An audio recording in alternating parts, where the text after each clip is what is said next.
Hey guys, I am live. According to YouTube, I'm live. And we got a little bit of rain happening out there, so that's why I'm doing a live stream inside. And you know, at this time of the year, if the sun's shining, I could do a live stream outside. And actually, it was shining today, and at the end of the day, it decided to rain, but it is actually getting bright again. So there's just a few drops coming down out there, and good for the garden and everything around the island has definitely greened up. But you know, one thing I noticed is the creek beds are still dry in Mowat Park. There's water, there is some water in our creek bed, but the one in Mowat Park is totally bone dry. I shot a video of it today. I'll upload it on my other YouTube channel, not this one. And I shot a couple of other videos when I was out and about. I was all over the island today. My job takes me all over the island every week. And from one end to the other. So today I was working down on the very south end, looking after one of the parks. And I went down there and had to blow all the leaves off the grass before I hopped on my mower and mowed it. It took me like over an hour just to get all those leaves off. One of the maple trees has lost all of its leaves, excuse me. And the other ones have tons of leaves on them to come off. So fall is in the air. Damn lucky. No, David. It's going to take months before this is like phase one, stage one of the process. We're still doing the legal paperwork right now. I will probably be here maybe even next summer. You know what I mean? This is just phase one of the moving process to another country, and there's a lot of paperwork involved. And notary public, everything has to be stamped by the notary. So first of all, like I said, last week, or was it the week? Yeah, last week, beginning of last week, we went to the police station and we had to get our criminal record check. Actually, before that, the week before that, we went for a criminal record check, but then they wanted fingerprints. So Wendy and I actually had to go to the police station and get fingerprinted because that's what the Costa Rican government wants. They want to make sure you do not have a criminal record. So we got fully fingerprinted, and then they put their stamp on it, the RCMP stamp. And once we get a few more things, she's going to send more stuff off to the consulate. So then they wanted birth certificates, original birth certificates with our parents' name on it and their maiden name. So I had to send away to Vancouver or Victoria for mine. Wendy had to send away to Alberta. She ordered the wrong ones.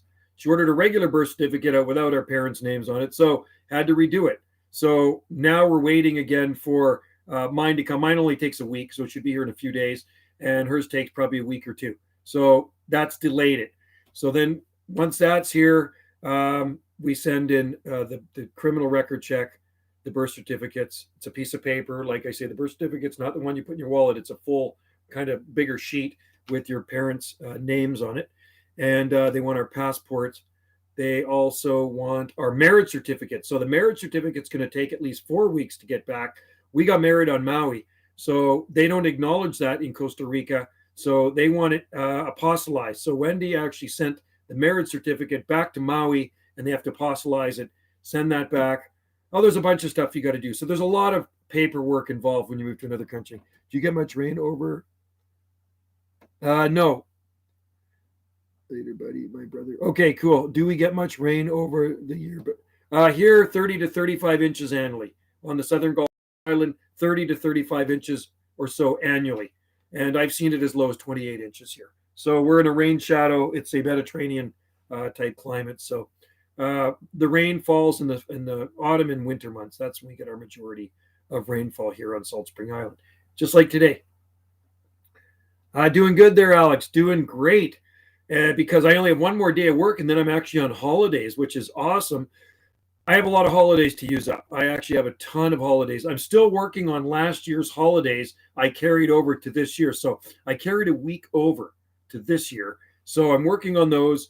And once I use those up, then I'm going to start using up this year's holidays. And if I have holidays left over this year, I'll carry them over to next year. And I'm hoping once all this stuff goes through and we get the stamp of approval, I'm banking on the stamp of approval for Costa Rica, I want to say Costa Rica, then we can actually put our house up for sale. I know the real estate lady, Wendy, wants her to come over next week sometime. I bumped into her yesterday in town. The real estate lady we're going to use, I've known her since she's moved here. Really nice lady. She sells a lot of stuff. Pretty much every place on Salt Spring you see at the real estate office has a sold sign on it. There's very few listings left on Salt Spring Island. So Salt Spring real estate is a hot item, and people are giving up to 200,000 or more over the asking price, which is a good thing. So I pray Wendy doesn't put this place too high and that we can get a couple $100,000 over the asking price. That would be good. But anyway, we also have to get it appraised. We get a guy to come and appraise it. I know roughly what it's worth, but they want that appraisal. Hello, H. Huss. How's it going? Good to see you in there. And it's nice live streaming right now because we don't have any B&B guests at the moment. Wendy's in Vancouver. Wendy took off early yesterday morning, to go visit her son in downtown Vancouver. So it's just me, myself, and I, and our little dog. So I'm batching it for till what day is she coming back? I think she's coming back in a couple of days, Saturday, something like that. So it's good. Wi-Fi right now is good. So far, so good. I haven't died out yet. We don't have any B&B guests here using up our Wi-Fi. So no, it's great. So we have real estate is hot across. It is hot across Canada. It really is. Prices here are extremely high. We know Vancouver's the hot spot in Canada. Toronto's expensive. Victoria's expensive. But so that's the plan. Sell while it's high, and there's not a lot of stuff available here. No. Salt Spring, there's no universities. We're not even a municipality. You have to get a ferry here. There's no universities on Salt Spring. There's no box stores on Salt Spring. There's no fast food on Salt Spring. There's no traffic lights on Salt Spring. It's in the Southern Gulf Islands, it's a very laid back place. So it's like when you come here, you step back in time, right? If you want universities, you got to go to Vancouver and Vancouver Island. Vancouver Island and Victoria, there's university. And I think there's one in Duncan too. There's a smaller one in Duncan. But University of British Columbia is in Vancouver. That's a big university. And there's many colleges and stuff on Vancouver Island and on the mainland. But we have high school and elementary schools here. That's it. Nothing else. So this is a good place for people to retire. Over 60% of the population on Salt Spring are retired. They couldn't afford a house in Vancouver. Vancouver's too expensive. I couldn't afford it there either. Just like here, I can't really afford to retire here. Like I can retire now if I go somewhere cheaper. So we're going to go to Costa Rica. That's our plan, okay? Our plan is Costa Rica. We're going to try to make that happen. Second choice is Mexico. If Costa Rica don't happen, it'll be Mexico. We got a place picked out there too. I remember you said your daughter went to. My daughter went to a college in England, and then she went to one on Vancouver Island. She lived in Taunton, and then she moved to South Cornwall. Costa Rica cheap? Yeah, it is cheap. Depends how you want to live. So Wendy's looking at houses for around $500,000. So $500,000 can US. They're in US funds. Okay, so $500,000 US is just over 600,000 Canadian. So that's the price range Wendy's looking at. That's dirt cheap here on Salt Spring. You're not going to find anything for $500,000 on Salt Spring Island. Plenty of American retire. Yes, there is expats where we're going lots. And here on Salt Spring Island, about a third of our population is made up of American. Believe it or not, there's a lot of Americans on Salt Spring Island too. So Mexico is really affordable. Yeah, Mexico is very cheap. And she's looking at a place. If Costa Rica didn't work for some reason, we're looking at a place east of Puerto Vallarta at 6,000 foot. I think it's just around 6,000 foot elevation where the climate is absolutely perfect year round. So where we're going, it's full blown tropical at 9.7 degrees north of the equator. You need a Canadian passport to live on Salt Spring. Well, they probably have dual residence. That's the thing. So they probably have a dual residency, so they can easily live here. Some of them come here for 6 months of the year, and the other ones maybe have married a Canadian. So if they're married to a Canadian or they've got dual citizenship, then you can easily come to Salt Spring Island and live. And I have a lot of American friends here on Salt Spring Island. And there's a ton of them here. So that's the key. And that'd be like me living in the States. I'd need a dual citizenship, but it's not easy for me to live in the States. So my first choice would be Hawaii. Really, if I could move somewhere, I would love to move to Maui, but that ain't going to happen. Okay, so I don't have a dual citizenship and I'd have to marry somebody. Weather here's kind of, right now, it's kind of light rain coming down and not so warm, about 51 degrees. So a typical fall day here in October. Actually, it should be warmer, but it's not. Today we had sun. Today was actually a really beautiful day, but yeah, kind of rainy right now. America is very hard to immigrate to. Yeah, it is. Yes, we're talking about all the fruits. So I don't really care what type of house we get when we move. Wendy's about the house. I would like acreage around us. I would like an acre or two. That's the plan. An acre or two. That way I can grow some tropical fruit trees. So papaya. I don't think I'd grow mango. They just get way too big. Mango's okay, not my favorite fruit. I like them, but it just takes up a lot of room. I'd go papaya and avocado because I like avocados. So that's what I would grow. And most of the place she's looking at are fully landscaped. There's a bit of lawn on some. I don't like lawn, so 80 rainy today, getting back. Yeah, see, hot and humid. Yeah, latitude will do that. That's where we're going. It's going to be toasty like that every day, year round, unfortunately. But you know what? I won't be working, so I don't really care. Down there, I'm going to be hanging out in the garden and in the pool. So this is what Wendy wants: a house with a pool, some acreage, and a really nice house. And she wants to have some accommodations there too. A couple B&Bs. Have a nice evening. Papayas get way too tall. Yeah, no. I'm definitely gonna grow some papayas because I love to eat papayas.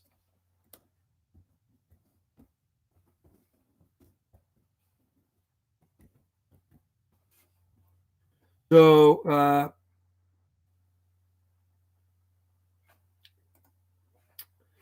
don't have to really worry about hurricanes in Costa Rica because there's only been about 8 in recorded history. Hurricanes are actually extremely rare in Costa Rica. We're going down to the Pacific side. We're not going to go over to the Caribbean side. It's way too muggy over there. So a little bit less muggy. So make sure you cut the papayas down because yeah, they can grow big. I see them in Hawaii all over. There's actually where we stay. There's big papayas trees everywhere. I've never seen them 50 feet. I've seen them like 30 feet, 35 feet tall, something like that. There's some right beside our condo on Maui there where we stay. And I would say maybe some of them might be the tallest one, might be close to 30 feet, something like that. And then there's a shorter one too. There's actually a shorter one that's about 12 feet tall with a lot of papayas on it. Yeah, I've never seen a 50 footer, but maybe they do grow that tall. They grow fast. They kind of remind me of fatsia trees. No more grass cutting. No. Michael, when we go there, no more grass cutting. I will retire.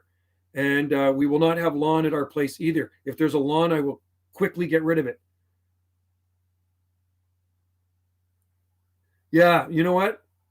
Yeah, that's the thing. So thank God Costa Rica is not prone to hurricanes. 8 have been recorded in history.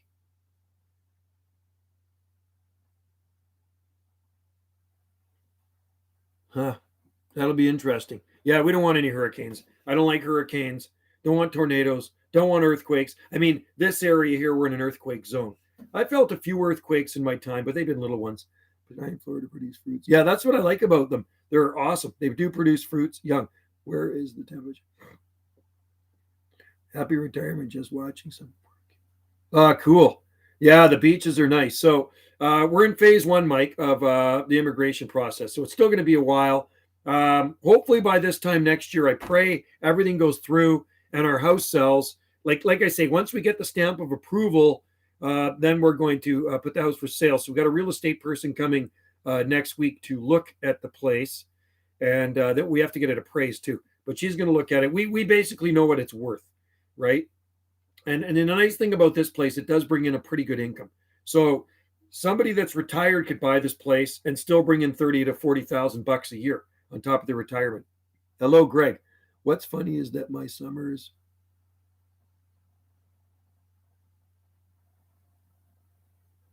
pretty it's pretty hot in Costa Rica. I mean, I don't know. I haven't compared it to Tennessee, but it's still pretty hot, and the winters are hot too. It's same year round. I mean, like you're only 9.7. Where we're going, it's 9.7 degrees north of the equator, right? So I think 9.75 north of the equator, something like that. It's way down there, so it is hot year round. And I see my friend lives down there, and I look at her pics on Instagram. She's my friend on Facebook on an Instagram, and it's just absolutely beautiful. Lots of monkeys, lots of dangerous snakes, lots of iguanas, lots of dangerous spiders and frogs and this and that, and toucans and parrots flying around. But you know what I'm more concerned about is just planting the right palm trees. I want to plant some certain palm trees. So when we get there, I will plant palms I've always wanted to. Yeah, it is pretty stable year round. I would grow coconuts. I would grow dwarf ones. I'd at least have one coconut palm. I don't want too many. They get too tall. No, we're bringing our pet with us. We're bringing our dog. It's easy to bring a dog down there. Just have to have a shots. We'd have to have shots too. Wendy's been all over Costa Rica. She went there just before we got together. She was all over Costa Rica. So yeah, we have to get our shots, and the dog will have to get his shots. But the dog can come on the airplane with us. It's not like, yeah, no, I know that. Yeah, no, it is more consistent by the equator. Just like Hawaii is pretty consistent too.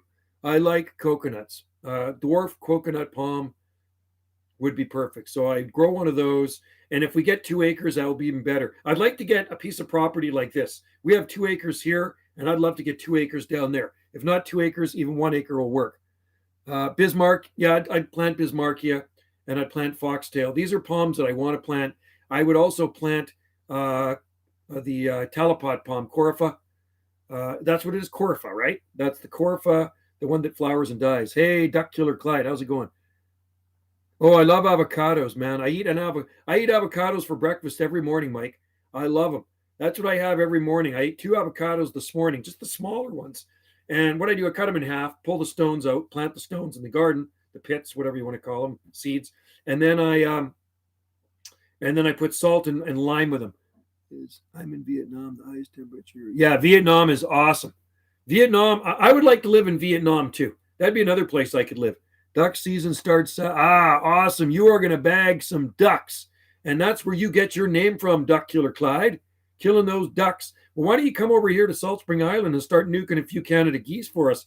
They've showed up again on our sports field, and they are making a mess. There is duck crap everywhere. I wish we could just blast those things. I would love to go to Vietnam. Vietnam has always been on my list of places to go. I like the food. I like the people. I worked with Vietnamese people. They're really nice, and they bring me food. And the food, Vietnamese food is awesome, and really tropical country, especially in the south. And you can grow everything down in Vietnam, right? Got the jungle there, and I like jungle. So just like Costa Rica, lots of jungle. So anyway, we're going to try our best to make this happen. Boat people, yeah, a lot of them came here in 1970s, late 70s. Yeah, we were over 40 this year. We had 42.9. That is rare, but we hit it. 42.9 degrees Celsius. And you know what? It actually sucked. I still have plants recovering from that heat at the end of June. It burnt up our younger neglectas, Eucalyptus neglecta, and stuff just dried out. Like the one sable miner's like, oh, I thought the thing was going to die, but it is actually growing, which is good. And at this time of the year, yeah, it's going to be just sitting there till spring. So hopefully we have a nice winter and everything looks really good for if we put the house up for sale in the spring. Wendy wants to put it up sooner than later, but there's a couple of things we got to do around here first. You know, like she did all new tile in the kitchen and she has to finish grouting that. So she's basically off work now for the winter, except the B&B here, but her job. So she's got to grout all that. So she's got to do that. And then there's a few other tiling things she's got to do. And then I said, once you do that, then put it up for sale. And then we got a lot of stuff we got to get rid of. It's 38.6 at my house. 38.6. 38.6. Wow, we had 42.9 here. I don't know where you are. We had 42.9. Yeah, no, because our plants aren't used to it. You know, it was 121. What was it? 121.9 in Lytton. So can you imagine? That must have fried a few things up there. Hey, Caleb, how's it going? Yeah, SSI. So, yeah, I don't know what part. Are you on the south end of Salt Spring or the north end, Mike? No, I know who you are. I just don't know what end of the island. We're up closer to Southey Point here. Palm Nation, I'm surprised that there are places where temperatures. 10. We were 100 and what's 42.9? I think it's 109.1 or something like that. Oh, Cushion. Okay. So you were over 100 degrees there. Every time I'm at Cushion Lake, it feels so hot in the summertime. I'll be down in Bettis and it's cool and I get to Cushion. It always feels like an oven. So 38.6. You hit about 102 degrees, something like that. Supposed to be -2 here. -2. Wow. I guess winter is coming, huh? I'm not seeing any frost in our near future, but we know it's going to happen. And I know it's going to happen a lot sooner at our park's workyard. And I'm expecting frost in October like we usually do. There's certain areas of Salt Spring Island that do get early frost every year. Cushion Lake could be one of them. I know that because I know the weather records for Cushion Lake. And Cranberry Valley and Blackburn and down around Kanaka Road. There's really cool areas on Salt Spring in the winter. Does Costa Rica use? They're Celsius. They're Celsius. There's only 3 countries on the planet that use Fahrenheit. I think there's 3. All the rest are Celsius, so it's metric down there as well. I didn't swim until end of summer. Oh no! So you're probably not playing tennis then, right? I haven't seen you at the tennis courts for a while. A couple of the other guys I work with started taking down the tennis screens yesterday. I heard the lake was so warm it was like a bathtub. The lakes this summer, and same with over on the west side in the ocean. It was extremely warm this year. So I went in our ocean across street from us, and it was it was definitely cooler on our side, but it was nice, very refreshing when I went on the hottest day. Slicing more, yeah. Do you have one of those tennis ball machines, Mike? There's a couple of guys that show up. They got the tennis ball machine. They load that zombie up with tennis balls, and then it just, I know they must put like 100 balls in that thing. They're kind of cool. So it's good for practice. I think sometimes you must play with my neighbor, Jenny. Jenny plays a lot of tennis. You know Jenny. And she's always there or playing golf. If it's not golf, it's tennis. If it's not tennis, it's golf. She always doing some sort of sport. My mom is in Mexico and she's bringing back. Oh, cool. Right on. Well, there's no shortage of Robusta there. When I was in Mexico the first time in 1981, I got my picture standing beside a small Washingtoni Robusta. I wonder how tall that is now. I've seen the guy with a machine. Yeah, that's the guy. Yeah, but there's 2 guys. There was another guy yesterday with a machine. Our water and rivers are boiling. Yeah, so there was people swimming yesterday in the lake. And so I'm guessing they're still okay, but not my cup of tea. But I did see somebody swimming in St. Mary Lake yesterday, but warm. The lakes get very warm here in the summertime because they're not so deep. I think 70 feet deep is St. Mary Lake. Human opponents. I don't blame you. It's same like when you phone somebody and you get an answering machine. I can't stand it. Where it's a computer, right? My mom is getting weird. Oh, cool. Well, you know what? In Mexico, Caleb, it's cheaper, right? You can go down to Mexico and get cheap medical. Same with Costa Rica. The medical system's good there and it's cheap. So I get covered. I get covered because I work for the government. I'm a civil servant, so I got all that stuff covered. But when I'm down there and retired, I'm going to have to pay into a medical system, a medical fund, and it's very cheap. I think it's like $10 a month or something like that. $15 a month. Our rivers get the freshwater version of the red tide. We get that here, but we get the red tide in the ocean, and that's when you do not want to eat shellfish because it can kill you. Jazzy J, what is going on? Jazzy J, hey, good to see you in there. Red tide is actually really bad, and I guess you can get paralytic shellfish poisoning from it. But yet, you do see some tourists going down the beach, picking up oysters and clams, and they don't do their homework. My mom went alone through. She crossed the border in a bus. Oh, cool. Good for her. So she went down on a bus. Right on. We drove down the first time. Our today season is starting to pick up. Oh, no, you got to be careful down there. You do not want to get hit by a tornado. Starting windmill palms in Buffalo. Sweet. Oh, there's people that grow palm trees in New York. I know that for a fact. Fritz, what's his name? Fritz. Fritz something. He's used to post a lot of pictures of his palms in New York. I don't know what part of New York he's in. He does give him a little help when it gets really ugly cold, but hey, try some sable minor and needle palm. Do they allow docks in Costa Rica? Docks.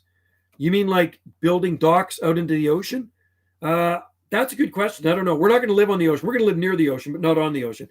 Why'd you want to get? I would not want to get hit by a tornado, man. Never. That's scary. Would you want to get hit by a tornado, Caleb? I sure would not want to get hit by a tornado. That's scary stuff, man. Guess how much rain we recorded. Give me the dirt. Oh, you're between the two large lakes. You got a little bit of regulating effect from the lake there. Good. Yeah, solar panels for sure. 60 inches. We don't even get 60 inches of rain here in a year. I don't know what we're up to. We're not up to a lot. I'll tell you what. Hang on. Let me look in my book. I'll tell you what we're up to. I'm going to have to say it in millions, though. Okay, so January we had 8.4 inches. Then in February, 2.3. So that's 10 inches, just over 10 inches. Then we had an inch, so 11 inches. And then we had just over half an inch, 11 inches, so actually 12 inches. And then we had another inch, so 12 and a half inches. 12 and a half inches. And then so we've had about 17 and a half inches to date. We had about 17 and a half inches to date from January. 80 inches. Wow. Holy cow. Lucky you. Yeah, Mike, we'll definitely get some solar panels. So we've had we haven't had a lot of rain. We have an average of 8 inches per year. Yeah, you guys are dry. And where we're moving to in Costa Rica, there's about 119 to 120 inches annually. When you get close to 60. That's about like Vancouver, I think. I think Vancouver's like 50. I have to look. What's Vancouver's annual rainfall, everybody? I'll Google it. Vancouver.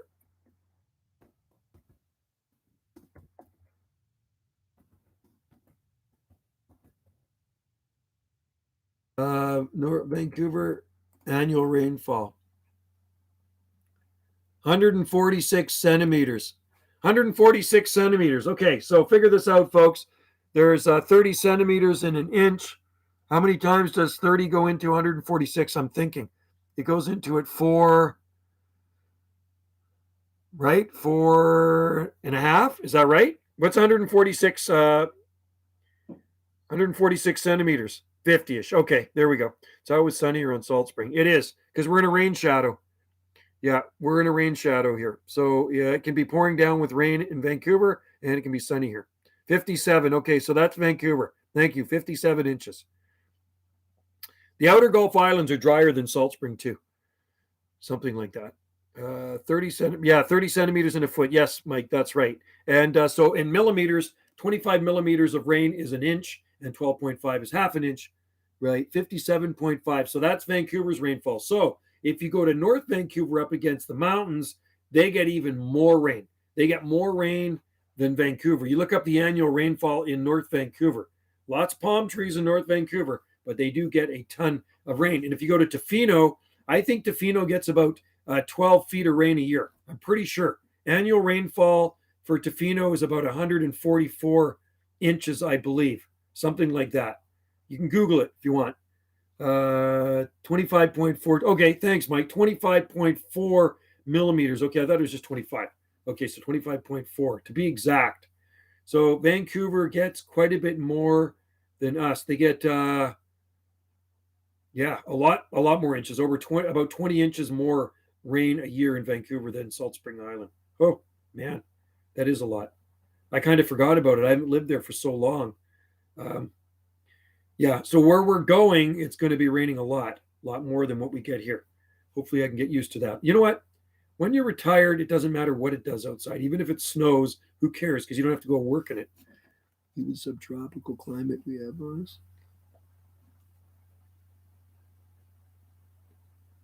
Yeah, it sounds like Hawaii. Hawaii for sure. Yeah, because I don't feel like bringing my computer out into the...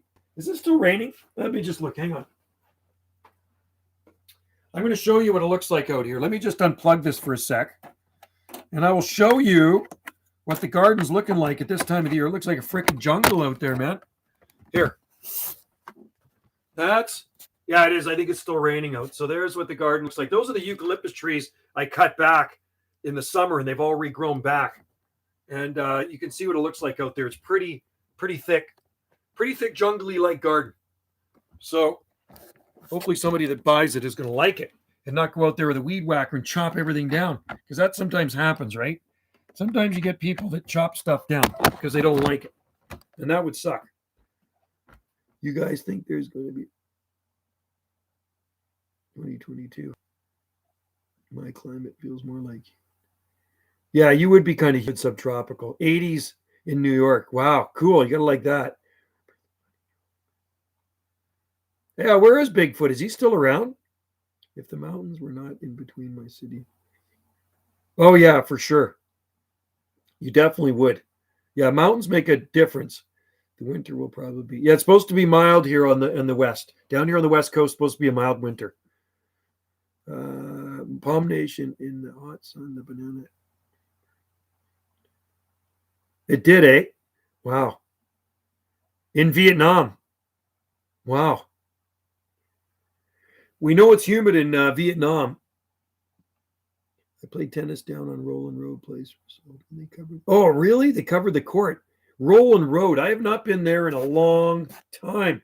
That is like at the far reaches of Salt Spring Island. That's a long drive for me. Our bananas burnt in June. The 11B would be good. I think where we're moving is probably zone 11, at least. I don't know. I haven't looked. You know what? It doesn't matter. I won't even record weather anymore. When we move to Costa Rica, I will not be recording any more weather. I record weather here because I'm just curious what the minimum maxims are. But when you live in the tropics, no more weather recording. I'm done doing that. I'm done doing a lot of things. You can't grow bananas. Yeah, ours really got fried. Lack of water and the heat.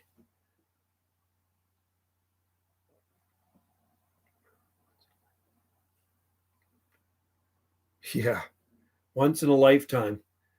Well, I hope when I'm down there we don't get a hurricane because that could be a once in a lifetime thing too. And I don't like hurricanes, don't like earthquakes, don't like tornadoes. I don't mind a good windstorm as long as nobody gets killed.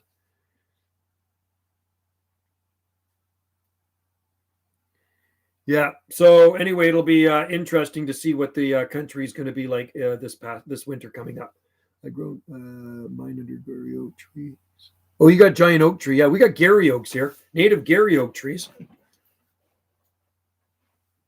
Maybe because you water it a lot. I mean, Hal's are in full sun. He's got a lot of sun on his, and they're big. They look absolutely awesome. Our garden is so much happier now in the cooler weather because that's the plants that we grow. They do like cooler weather. And even the bananas look a little bit happier. They just look so crappy all summer. But you don't water, so maybe it's in your soil. See, the problem here, the soil is very lousy. And I'm hoping where we go, the soil is going to be awesome. I'm praying there's going to be no rocks. I can dig a hole. I don't have to use a root mattock and a pick. Wendy says, well, we're going to get a container. We're going to get a shipping container. And she's going to fill it full of her favorite things because our friend's got one. She's messaging my friend. I dated this girl a couple of 2 or 3 times years ago, and when I was younger. So her and her husband live in Costa Rica.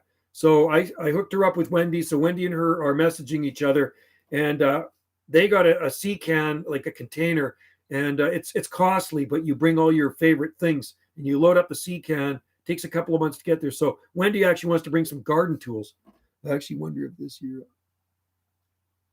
I doubt that you'll have a zone 10 winter. I don't think so. The last 19 20. I think that's more like a zone 9. Zone 10 isn't a 29 like a zone 9B winter?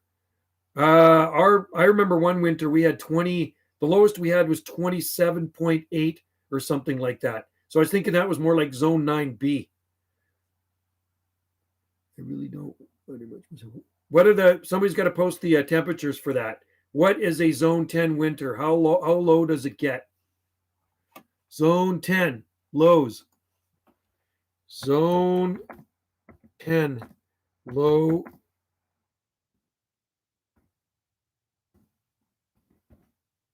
Low temperatures. 30 to 40. 30 to 40 degrees. So yeah, it's pretty close to zone 10. San Francisco is like a zone 10, I think. So 30 to 40 are the lows. Yeah, 30. So 29 is pretty much zone 10. -6. Yeah, lowest I've seen here is 18, 18.1, something like that. Is 29 is what they recorded. I'm 10 degrees warmer. Wow, that's a big difference. That's like Salt Spring Island. You don't have to go very far and you can be 10 degrees warmer or colder. To be honest, it's very possible to have a warm winter we had. Yeah, they start blooming here in January, believe it or not, the cherry trees. Every year without fail, you go to Vesuvius on the west side, and there are cherry trees blooming. I got videos of them here. Prove it. They do bloom here in the wintertime. That's when the plums, cherries start to bloom. Early daffodils too. Daffodils start to bloom here in late December, early January. Certain parts of the island, not all over the island, just certain areas of Salt Spring Island where you got those nice balmy microclimates, right? And I know those areas. Leaves are already red and yellow. Oh yeah, same with here too. Yeah, because latitude. You guys are really south, right? I guess you guys are what 30. What is your place? 35 degrees south latitude or north latitude? North latitude. 35 degrees, something like that. I guess you're probably the same as Los Angeles. Leaves are mostly green. Yeah, maple trees. Well, it's always green here. It's always green around us. The only thing that's going to change are maple trees and some alders. Don't really have a lot of other deciduous trees here. 34. Yeah, we're 48. You got to remember, I live more north here than anybody on this forum. I think I'm the most northerly person on this forum here for sure. Anyway, yeah, no, I had to leaf blow a lot of leaves today. There's so many leaves down in one of the parks I went to. I have to start collecting them. Yeah, I'll show you green. I'm going to show you green. I'll show you the native trees. Let me just grab this computer again. So look out. That's what it looks like here year round. Right there. Those are all native trees, right? Those are all native trees across the street. It's always green. Like there's arbutus trees, there's fir trees, and there's cedar trees. There's some yew in there, Pacific yew, not a lot of Pacific yew. And there's a grand fir in there. So that's all evergreen stuff. Everything is 100% evergreen there. There's a few scattered maples down in our forest, but those guys, yeah, definitely lose their leaves. And I use the leaves because the leaves are good. The leaves are good for mulching the palm nursery. Maple leaves are absolutely awesome. And, they break down really good. And after we rake them away from the palm nursery in the spring, I'm just plugging my thing back in here. After we rake them away from the palm nursery in the spring, we throw them in the compost or the gardens, yeah. Your native forests are jungly. Yeah, well, ours kind of looked like that when you walk in the understory, man. It's all full of ferns and stuff. Big evergreen ferns in there, and then there's evergreen salal, there's evergreen Oregon grape, and there's evergreen Oregon box. So we do have a lot of evergreen flora. It's always green. The understory here is always lush year-round. So it does look kind of tropical when you're walking through there with big sword ferns that are as tall as you. Finally found another stream. Cool. Maybe they're just replacing leaves. Well, you probably got magnolias in your forest, I would imagine. Somebody just gave me a big fig tree the other day. I brought it home. I think I'm going to plant it. I'll shoot a video of me planting it. It's a really nice one. It's in like a 15 or 20 gallon pot. It's beautiful. The lady didn't want it. So a guy asked me if I want it. So I come to work on Monday, and it's in the back of my Parks truck. And there's some tiny little figs on it. But I'm gonna plant it somewhere around the garden. Not that I'll be here long enough to enjoy it, but you know what? The new people will enjoy it. The combo of all sorts of oaks. Oh yeah, we have pines, but there's none at this lower elevation. The only pine trees we have are growing way up on top of the mountains, and they're shore pine. And we also have manzanita. The most tropical looking tree here is the Arbutus Mancesii. You know what I need to get? I need to get a popsicle. Wait here. It's warm in here. I got a fire going and it's cooking.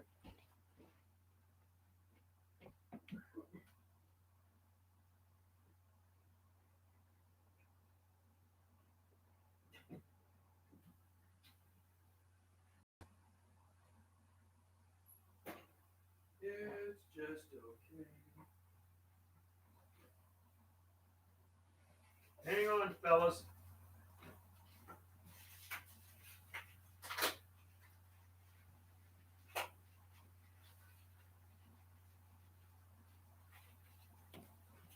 This is what I need.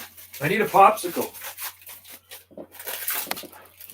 It's really warm in here. I got a fire blasting away. And you know what I'm burning? Eucalyptus wood burns so freaking hot. It's crazy.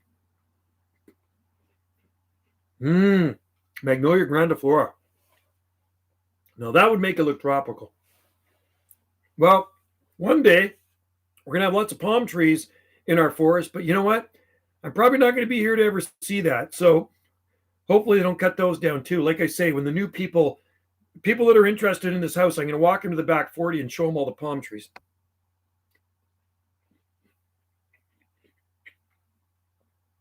Loblolly.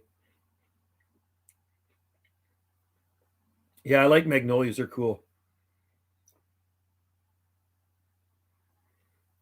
I don't see any wild magnolia here.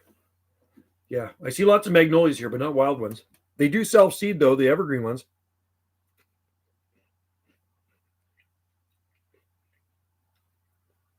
Yeah, I could totally live in Vietnam, man. And it's a reasonable place to live too. Super nice beaches. Uh, my ex went down there. I know one guy that goes there every year, loves it, Vietnam. Wow, cool. Three different types. Yeah, I know there's Bull Bay, Southern Magnolia, there's Little Gem, but I think that's probably a hybrid. And I don't know any really of the other ones. I've seen lots of other magnolias. I really don't know the Latin names of those ones or the common name.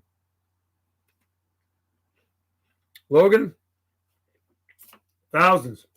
There are thousands of palm trees in our forest, and that's no lie. Thousands. So they're everywhere. And you walk around the forest, you'll see seedlings coming up everywhere too. I just scattered thousands more seeds this year, thousands and thousands more seeds. So hopefully the new people appreciate them. I mean, the only time I really go back there is just kind of look at the palms. I don't really spend a lot of time in the back 40 of our property, but it is nice down there when the creek's flowing and stuff like that. And the palms, I mean, they're growing pretty fast. So they're going to look pretty cool, even when they're like 5, 6 feet tall. Some of them are taller than me, the biggest ones. But, when all of them are like that, it's going to look really cool when you walk through there and you got all the sword ferns and then you got palms sticking up through the sword ferns. Mm-hmm.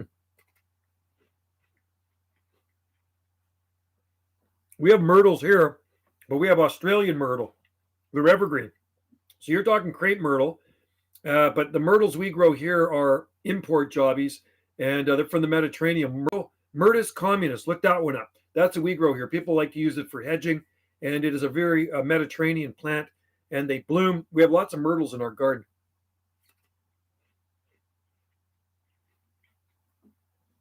Yeah, Logan, there are some things I'm going to miss about this place, but you know what? I can adapt. I can adapt to the new place because I'm at a stage in my life where I need to retire. And I'd have to work a few more years if I stay here. And I don't want to be working a few more years. I'm ready to retire now.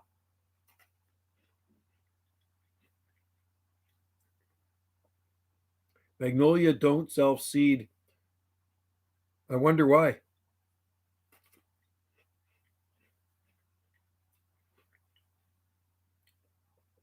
There's a girl here with a huge southern magnolia in her yard, and she told me they self seeded, and I didn't believe her because I've never seen them self seed. And she brought me some pictures. She showed me some pictures of her self seeded southern magnolia. So they do self seed here on Salt Spring Island, and I was actually shocked to see it because I've grown them from local seed. I've grown southern magnolia. I got one in our garden I've grown from seed, and but I've never seen them self seed. It's like monkey trees self seed here. I've never seen them self seed, but Monkey Tree Jim says they self seed. He grows tons of monkey trees. He's like a monkey tree nut, just like we're palm nuts. His whole place is full of monkey trees.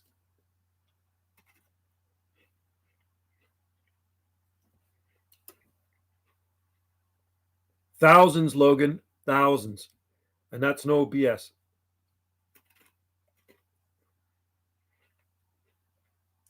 Cool. I'd like to see what wild magnolias. Wild magnolias would be cool.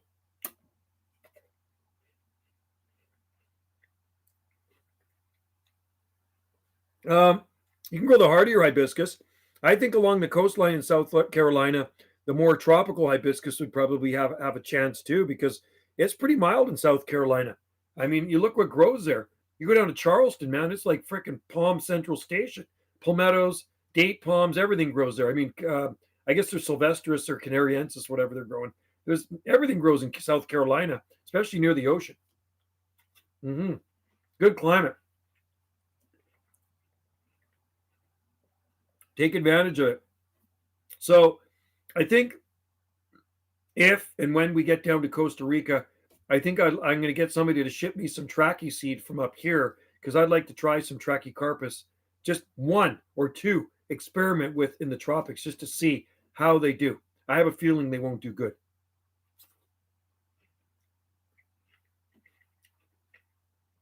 Not inland, Michael. If we went to Mexico, it'd be inland. Samara.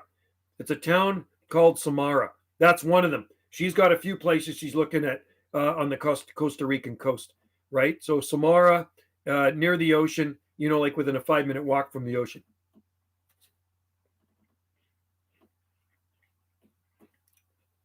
Well, you could try a coconut right now. I'm not going to say it's going to last very long, though. But I don't know. If global warming is a real thing, I don't know how long it's going to take.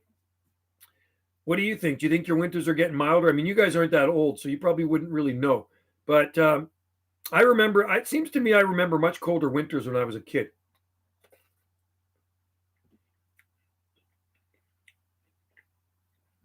BRB.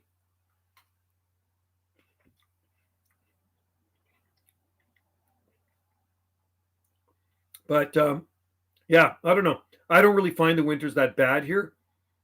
I think, where I used to live, I used to find the winters a lot worse. So I've never really found the winters that bad here. I don't like snow, so I can live without that. Cool. That's who you got to ask, camels, the old timers. The old timers will tell you. Yeah, I wonder if they would have. The winters seem milder like I remember. Cool. So they are. I mean, maybe the world, the world is warming up. That's what they say. Samara, okay, nice, close. Yeah, close to the beach. Yeah, she's looking at some beautiful places in Samara, and we're determined to make this happen. So just can't make any mistakes on the paperwork, otherwise it takes time to redo it again, right? So it's kind of like going back and forth to the notary and getting stuff stamped, and then she mails it off to the consulate. Snow in New York, I remember a lot more snow when I was a kid too, in Vancouver. Yeah, pretty soon Washington is going to be. You never know. They might. May give it another 50 years. It does. Yeah, so the tropics is going to stay the same. So maybe I should just stay here then, right? New Jersey palms. Wendy's into the flowers. Me, I'm more into the palms, but I'm sure Wendy loves hibiscus. So I'm sure she'll plant some hibiscus. Or maybe the place will have hibiscus. Like a lot of the places she's looking at are fully landscaped. I mean, you look at them, there's like Christmas palms, and there's coconut palms, and there's all sorts of different types of palms. There are butterfly palms. So I will just add some more stuff. That's why I'm going to need some property. I need some acreage. Got to make it work. Yeah, I like a Polynesian garden. Like I said, if I had my way, I'd be on Maui, but ain't going to happen. It's too expensive to live in the Hawaiian Islands. It's outrageous. The prices there are just astronomical. And I could never afford to live in Hawaii unless I won the Powerball lottery. And that ain't going to happen because I don't buy Powerball lottery tickets. But I did buy a BC49 ticket. I'd be happy to win $1 million. I don't need 600 million. Think of how many Jubeas you could buy for 600 million. Somebody posted a watch the other day, a Rolex watch, and it was on People Who Love Palm Trees. And they said, look at this watch. It's got a palm tree on it. It was a Rolex, $17,000 for a watch. And I look at that and I think, would you spend $17,000 on a watch? I mean, you'd have to be a billionaire, and I still wouldn't. And you'd have to really like palms. But think of how many cool palm trees you could buy for $17,000. Would you rather have that palm tree watch or $17,000 worth of your favorite palms? I think I know your answer.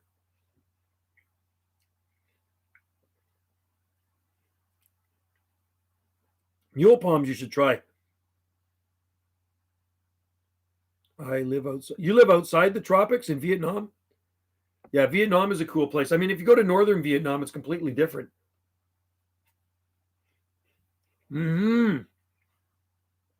Jurassic jungle looking garden. I'll tell you what, it's going to be a jungle garden. That's for sure. Your hubby would like the Rolex. Let's just see. Where's my watches here? You know what? Rolexes are overrated. Where's my Rolex? They're just, I mean, I don't know if there's anything special about a Rolex. I think they cost too much money for my liking anyway. I'm trying to find something here. I can find it.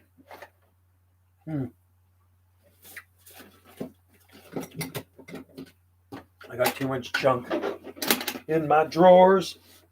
Wendy probably fucking threw it out. Wendy's good at cleaning up my stuff and throwing stuff out. Oh well, don't know where it is. I guess it doesn't matter. Anyway, Rolexes are nice watches, but I just can't see myself spending $17,000 on a timepiece, right? I think I'd rather have a truckload of Jubeas.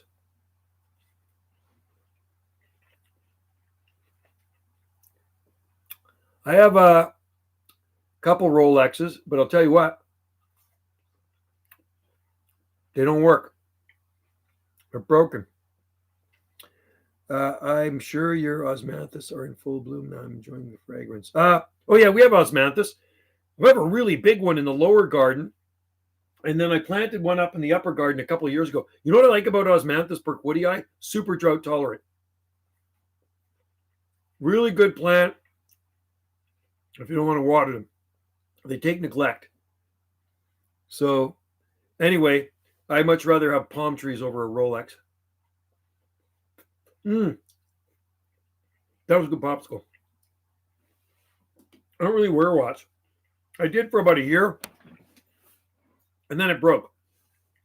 I had one on last year. I wear that. I just wear those copper bands. So I just realized today that there are places where the climate is very harsh. Yeah, well, what do you consider harsh? I don't think there's anything really harsh in Vietnam, but there's certainly lots of harsh climates in Canada. I mean, the mildest is here along the coast. And once you get inland from the coast, then the winters are harsh. And also, the summers can be harsh too.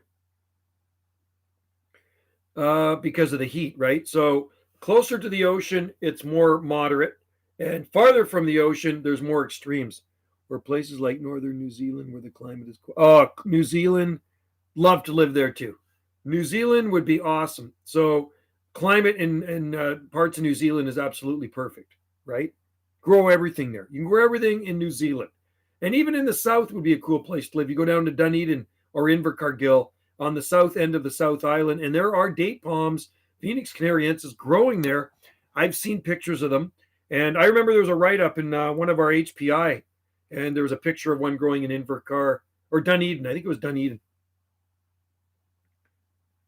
I think in 2019, it got to 0 to -4. Where? In the wintertime, Logan? Or 0 to 4 Fahrenheit. Where's that? Where you live? Betty and I will be moving next one. Oh, Betty and I will be moving to the Pacific. Oh, you're moving to one of my favorite places, Lincoln City.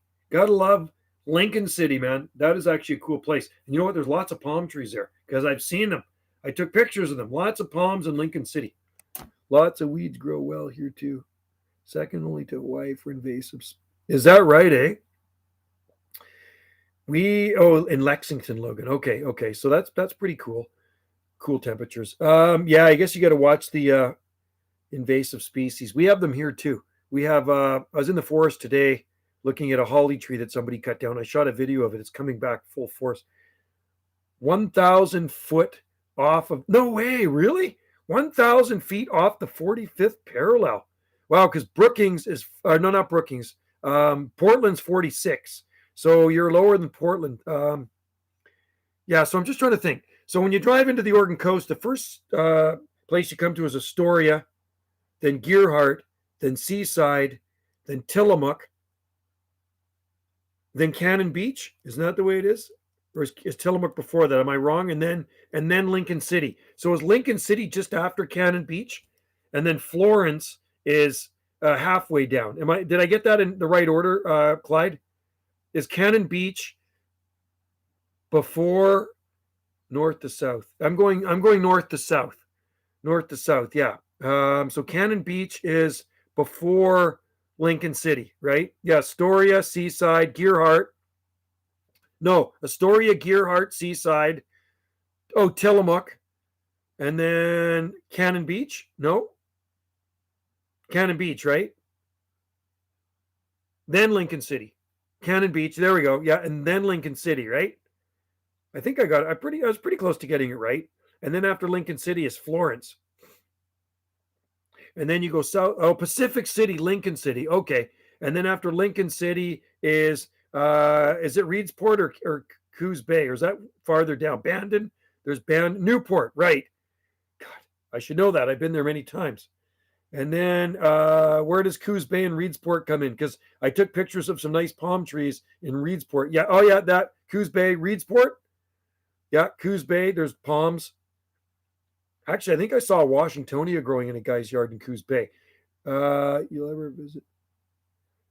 You can see Lanai. You can see it when we're on Maui. Reedsport, Bandon. There we go. Hey, Bandon. You know in Bandon, Clyde? No. Bandon. South of Bandon is Gold Beach, then Brookings, right?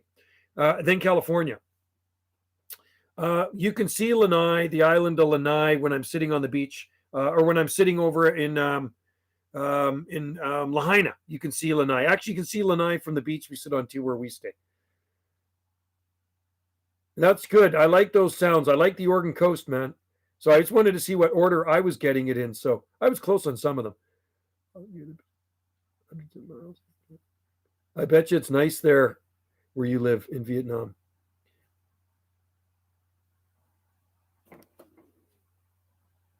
$100 inland, but so that's pretty much jungle in there then. Hey, you're probably much living in a jungle. There's lots of jungle in Vietnam. 100 miles inland. I'm about 900 feet from the beach here. 900 feet from the ocean, something like that. 950. Oh, you don't? No, you don't live in a jungle, but hey, think of you have 100 miles inland right now. You will live in a jungle in Lincoln City when you keep planting more butias, plant some mule palms. Clyde, make sure you plant not a phoenix. Well, you could try phoenix. Jubea. Try Jubea gilensis. Hi, Michael. How's it going? From Poland. Good to see you in there. How are things over there? I'm probably pretty nice and warm, I bet. I'm sure it's still toasty over in Poland. Yeah, so when you get to the coast, Clyde, Jubea, I think you have Butia there already. Jubea, Butia, try some mule palms. I think I would try Phoenix too. Try Phoenix canariensis. And how far are you from the ocean on the coast?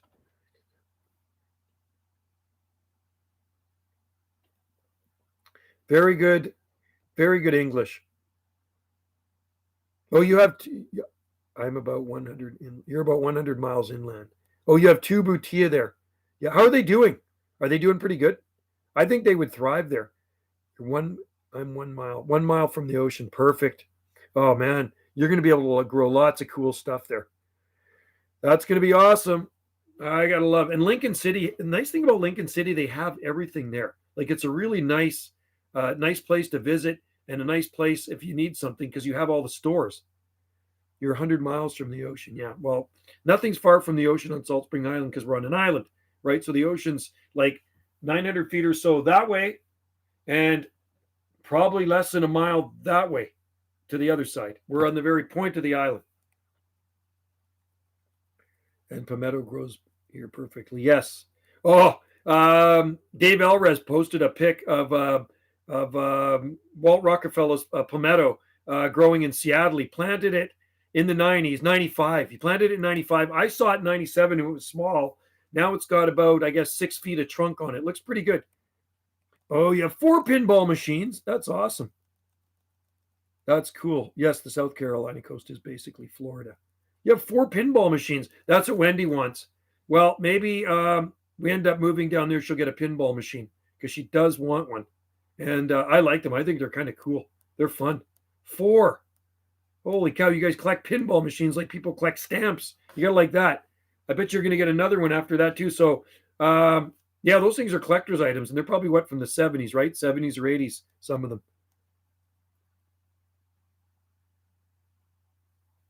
Has he really? No way. I don't know anything about that. I think the guy does sell some palms here and there. He he was saying he was going to be moving down to Georgia, but by the looks of it, he's still in Seattle. See, I don't know anything about the scamming, but he does post pictures of Walt Rockefeller's yard. 75, 75, 76, 78. Wow. That's awesome. 46 years, 46 years, 45 years, and 43 years. Those are old machines. Yeah, you could open up an arcade. No way. So he's a scammer? That sucks, man. I don't like scammers. I don't like people to rip other people off. That's not good. I don't like being ripped off. I would never rip anybody off. Are you sure? Where'd you hear that from? Did you actually hear that from Sandor? Wow. That's not cool to do that. And Dara. Really, Dara. Yeah, Dara's in Ireland. Oh man. So what, they bought stuff? They ordered stuff and then he didn't ship it? He has been. Wow, that's not good. So they ordered their goods, they paid for the goods, and clickbait is scamming people. Clickbait is scam. Clickbait's always scamming people. Right on. I like my thumbnail I put on here. I just thought it says pick a thumbnail. And usually it doesn't say that for my live streams, but it did today. So I just put a thumbnail of Wendy and I. We got married on the beach in Maui, and that kind of just popped up in my pictures. I go, hey, I'm going to put that one on there. So that's why I got the thumbnail of Wendy and I on the beach at Secret Beach in Maui. That was, God, coming up 5 years ago.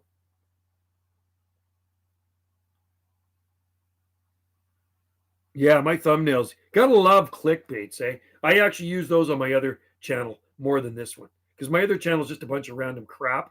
So that's why I put some of those on there too because I really don't care much about my other channel. So I like to put crazy thumbnails. Mary Cove Kick Dave. No way. Really? Is that right? I did not even know that. See, I started the group and I'm an administrator, but I don't look after that stuff. I let other people look after. I had no idea. Do you think Zach will? Yes. He could be married right now. We don't know. Hey, it works. It does work. Yes, it does work. And you don't want anything too provocative, though, because actually YouTube will remove it. I posted something the other day on Facebook. I shared something. I shared a YouTube video, and then I got a message from YouTube saying there was a warning. I got another warning from them. I've already been booted off. I think I've been booted off of Facebook 6 or 7 times over the years. And so I did get a warning not to post stuff like that. It was something about pertaining to what's going on in the world right now. And they actually removed the video. That's so bizarre. I thought Dave was like a good guy. Well, the thing is with scammers are some of the nicest people in the world. That's why they can scam people. Like they come into your life and they say, and it often happens a lot with women. They'll meet a guy and that guy will take them for everything they have because he's the nicest guy in the world. And then they leave him. Wendy knows that for a fact because she was married to one. I get flagged for copy. Is that right? Eh? Okay, so I use on my videos, Michael, I use YouTube music, right? I use a YouTube selection. So Dave is no longer on People Who Love Palm Trees site. I had no idea because he posted a picture on there a couple of days ago. She must have just booted him off. I've heard of someone scamming people on Instagram with palms. Yeah, I will never get scammed with palms because I don't really buy palms because I grow my own. Who are you talking about? Dave, he's in our Facebook group. He's in our Facebook group. And well, he was in our Facebook group. Apparently, he's not in the group anymore. And he lives in Seattle. And he's always posting pictures of palms and stuff that he sells. But I had no idea. I mean, I didn't know he's a scammer. They will flag you for copyright, Mike. Definitely. Because I shot a video one time and there was some music going. Well, it's happened more than once. And there's music going in the background and they don't like that. People who like to live by line. Yeah, I know there are people like that. They're just habitual liars. So, yeah, that's not cool. Dara started complaining about Dave, so I asked Sander what happened. Wow, that's crazy. And no, Sander's an honest dude, and I know Dara is too. Dara doesn't lie. Sanders actually bought a lot of stuff from us. Sold him a tiki. Wendy sold him a painting. What else did we sell him? We sold him something else too. Bought a tiki, one of Wendy's paintings, and I'm sure there was one other thing we sold Sander. Palms. I think I've sold him palms too. He's a good guy, Sander. Very honest. Feel like they, but yeah, copyright for sure. I used to audio library too. Funny. Famous recording artist. That's awesome. That scammer is actually pretty stupid because all of his victims. Yeah, that's not good. You won't be able to sell it. No, I will. I can sell on eBay. I can ship stuff out. I could ship tropical palm seeds out if people want them, like Bismarckia seeds and stuff. I'm going to grow Bismarckias down there. That's what I said to Wendy. Like the only thing I'm going to really grow in pots to sell people are Bismarckias. Okay, we're here. I can't buy palm seeds from you anymore. No, I won't be selling. This might be the last year I harvest. This might be the last year I harvest seeds here on Salt Spring Island. That's what I was telling. Because Dara messages me and he asked if he could buy some palm seeds, but I don't harvest them until December anyway. So I don't know if we're planning on moving. There's no point in me harvesting a whack load of seeds. I think I'll just harvest maybe a couple of stalks, and that's about it. Sell what I have, and what's left over, I throw around the property. Wonder if you could make a juice out of it. Tracheocarpus flesh. Yeah, I don't know. You got to look up the uses for Tracheocarpus seeds. I think I read one time, and it was something about Tracheocarpus. It was put out years ago, maybe 30 years ago. It said that the Chinese people use the seeds for making they have anti-cancer properties. So they make some sort of medicine out of the seeds. Now, whether that's true or not, but that's what I read in this. It was a journal or a magazine. Probably medicinal, like elderberry. Yeah, we have elderberry that grows wild here.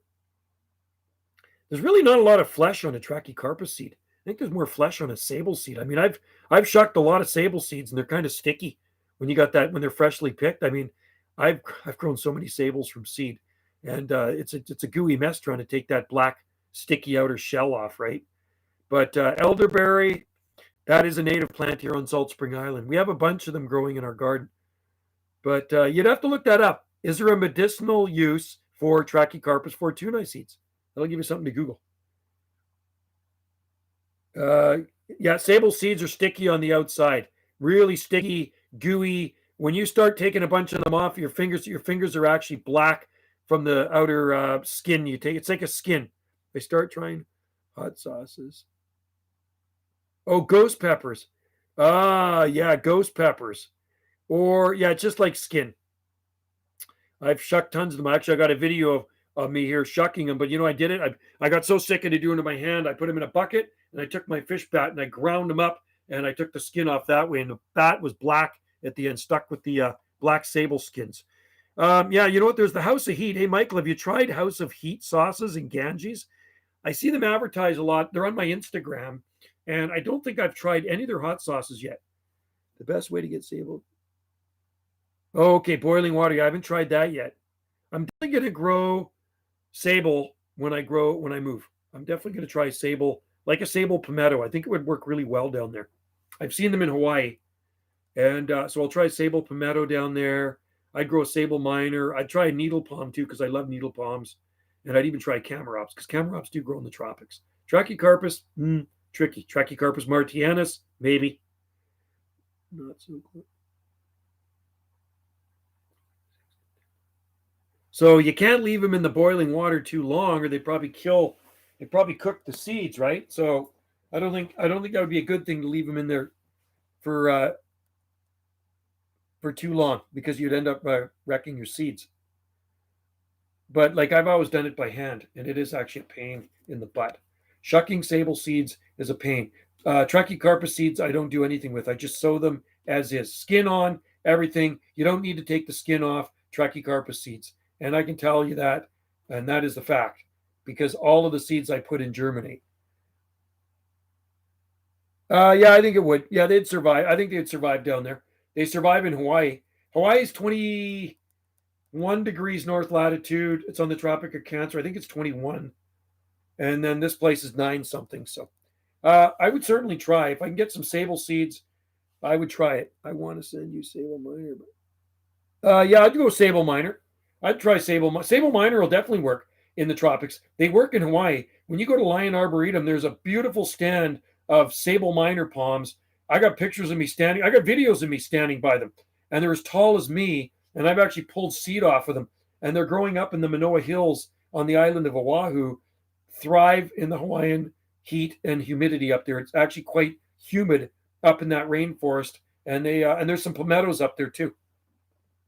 I haven't tried House of Eat. I watched one series on YouTube, Blueberry Plague. Oh, I tried Blueberry Plague. Really? Country Grocer.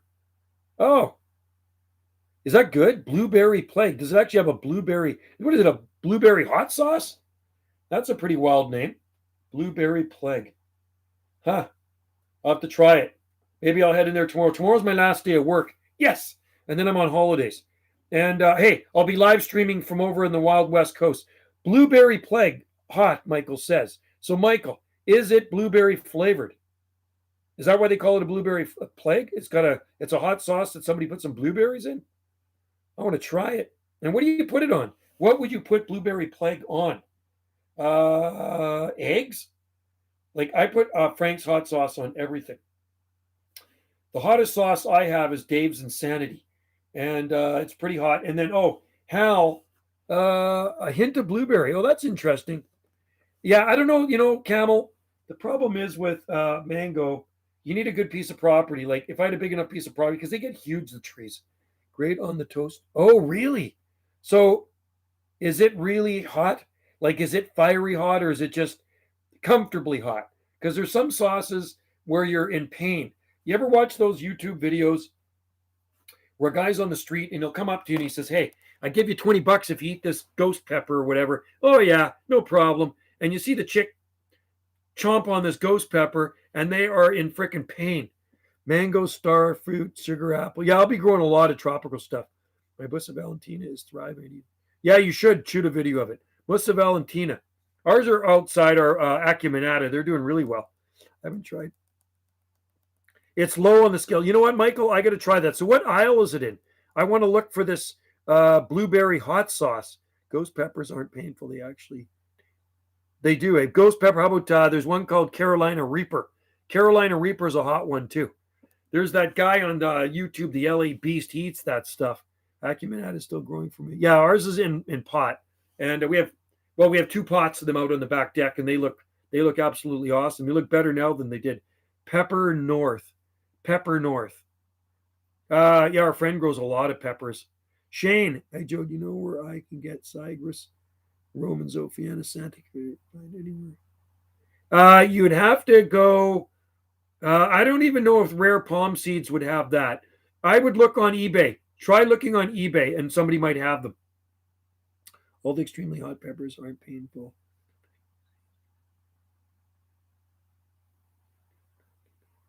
Yeah, I don't know, man. Some of the stuff's too hot for me, though. I'm hoping it survives the winter. The very first banana I ever tried was a Musa acuminata, and I lived 8A, 8B. And I've told you guys the story before. And I tried to get it through the winter, but it didn't work.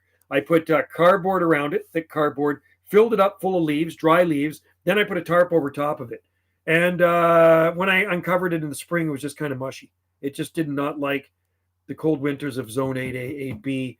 I lived 25 to 30 miles southeast of Vancouver and right near Washington State. I was about a mile or two north of Washington State, something like that, maybe a mile and a half north of Washington State. But it was definitely colder out there because we were about 6 miles in from the Pacific Ocean. So that's the farthest I've ever lived from the ocean. It might survive the winter, Camel. Remember that, Vicia? Well, it might. Yeah, it might. Well, Washingtonia is way hardier than Vicia. There's some palm trees in my greenhouse. I don't know what they are. I got the seed in Hawaii, and I think they're a pinnate species. And I had a whole bunch of them growing in there. There's two that survived and are thriving, and they stay in the non-heated greenhouse all winter long. And I don't know what they are. Winters are dry here. Yeah, see, you're lucky. Winters are wet here. That's the problem. If our winters were dry, I could grow way more stuff. I could probably get away with Washingtonia, but winters are wet, cool and wet here in the North Pacific. So that puts a damper on a lot of things we can grow, like plants that don't like dampness and cool combination that will get botrytis. And years ago, I grew a bunch of Jacaranda mimosifolia from seed, lots of them. Hello, Caleb. Lots of them. And I sold them at the nursery. I planted a bunch in our garden. And even before winter set in, they already started to get botrytis. And once they get botrytis, I mean, you start cutting off branches, but it just didn't do it. They all died. They all succumbed. So Jacaranda mimosifolia, they're not that hardy anyway, are wet and warm and wet and cool at the same time. Yeah, ours are just wet and cool. So damp here, and that does, like I say, put a restriction on what you can grow. So if you go to a place like Lugano and Locarno, Switzerland, at 46 degrees north latitude, same latitude as Portland, Oregon, they have hot, humid, wet summers and very dry, cool winters. If you look at videos of Lugano and Locarno, Switzerland, you think you're in Southern California. That's how many different types of palms they grow there. If you eat chili, yeah, chili peppers are hot too. Do Nong Dan Plug. Do you like hot stuff to eat? Do you eat hot chili peppers? I should show you my hot sauce that I have. Late December, 50 to 60 dates. Yeah, see, we don't get that. We don't get it. Well, we get 50, but it's pretty rare to get up to 60 here in the wintertime. Like December, January, nah. I think I've seen it a couple times, but not usually. It's cooler here. On January, it can be 40 and 85. Yeah, that's not here. Sounds like Brookings, Oregon. Brookings, Oregon can reach 75 degrees on a winter day. It's crazy down there. It's just really weird climate in the North Pacific. The issue is the lows. Yeah, it's not so much our lows. It's when you get a bad freeze here, it tends to, the lows and the highs. So we'll say we get a bad freeze that lasts several days. The high temperatures may just get above 32 degrees Fahrenheit, or may just stay just below 32 degrees Fahrenheit. And the low temperatures might be down in the lower 20s. And if it's a really bad freeze, drop below 20. And because the daytime temperatures don't get that warm, that's what does in a Phoenix palm. The center spears go. So if the daytime temperature bounce back to 60 degrees in the day, hey, then I think a Phoenix would do a lot better here. Hello, Jane. Aloha. The sustained temperatures usually bounce between 50s and 60s. Yeah, this far north. 40s in the daytime. Nighttime, 30s. But, high 30s and maybe 40. Aloha to Jane in the tropics. Hawaii. February is typically... Yeah, February we actually start to warm up, which is really nice. And I've seen some beautiful Februaries here. February is actually better than March here often. Isn't that weird? March is actually a pretty crappy month here. The weather is super inconsistent, but February is actually pretty consistent. So, what did we have this February? I mean, I can look. I got so many weather books like this I've been filling up for decades. We go to February, and in February, actually, we had a cold snap in February because it happened just after they cut our eucalyptus trees down. Here we go. So I'm going to tell you what our temperatures are. Let's go to February. Where are we? February. We had some cold days, not super warm. This past February, so the 1st of February, we had the low temperature was 42 and the high was 45. Okay. And then the low temperature the next day is low of 41 and the high was 44. So not much of a difference, right? And then the cold weather came. So pretty much like that. Low 40, high 45, 46. And then the cold weather came just after the cold weather started on February 9th. So the low temperature on February 9th was 0 degrees Celsius. That's 32. And the high temperature was only around 36. Then on the 10th, Oh, it actually got cold. The nighttime temperatures were already cold before they cut those eucalyptus trees. So the day they cut the eucalyptus trees, it was cold. The low temperature was minus 2.4 degrees Celsius, and the high was 0.2. And then on the 13th of February, there's my data right there. All right. On the 13th of February, we had minus 1.8. It snowed, and then the high temperature was only 1.3. We had 4 inches of snow, and 1.3 degrees Celsius with sunny breaks. And then it was already raining on the 14th. We had a low of minus 0.1 and then a high of 2, rain in the late afternoon, and then it rained up after that. So that was the only snow we got. But so I see a 55-degree day in February, and there's a 53-degree day. So there's only a couple, and there's a 50-degree day.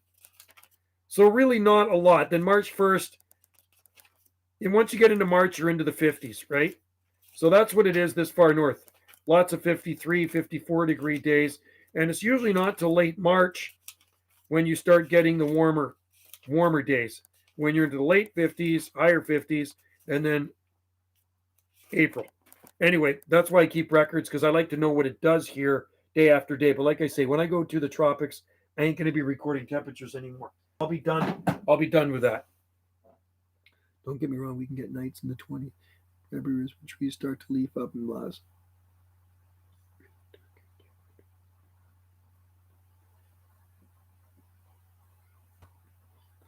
I don't like Arctic cold blasts. We want Alaska to keep her door shut. Right, I'll be right back, guys. I got to throw something out here.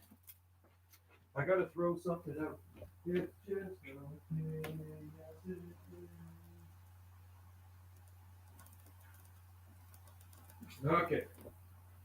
Oh, so nice in here. I love having a fire. See, you guys don't have your fireplace on yet. We have our fireplace on, and it is awesome. 12 days to get your license. Oh, sweet. Can I get your Stevenson screen? No, I'm going to sell them with the house. We have 2 Stevenson screens. We have one in the upper garden, and we have one on the south slope. You could probably buy one on the internet, I bet. It's not -5 or -10. Yeah, I used to wear shorts year round, Michael, too. But as I get older, I mean, there's a lot of people here that wear shorts year round. Yeah, the coldest temperature, Michael, I've ever recorded here, and you can figure that out in Celsius, is around 18 degrees Fahrenheit, right? So 18 degrees. I think that's -7 something degrees Celsius at this end of the island. I won't be heating my house until January. Yeah, no, we use wood heat here, and it feels so nice. Well, good luck on your license, Caleb. Yeah, you should get a Stevenson screen. It's definitely better to put your weather instruments in a Stevenson screen. Keep them out of the sun. I won't be heating my house until December or January. Yeah. We don't usually do it till mid October, but you know what? It was kind of cool. We're so used to all that really warm weather, and now we want to be warm. So that's one thing we will never have to do. We move to the tropics. There will be no more heat in the house. The houses aren't even insulated there. Oh, the houses are amazing. The ones that she's looking at are just unbelievable. So I can't wait till this happens, and I can be doing live streams from the tropics. I'm thinking to buy a small, cheap. Oh yeah, cool. Greenhouses are awesome. We had a plastic one. Unfortunately, it didn't last very long. Lasted a couple of years, and it actually started to rip and stuff like that. Wendy bought it. It was a cheap metal frame. So we have a good glass greenhouse. We have a glass and aluminum one.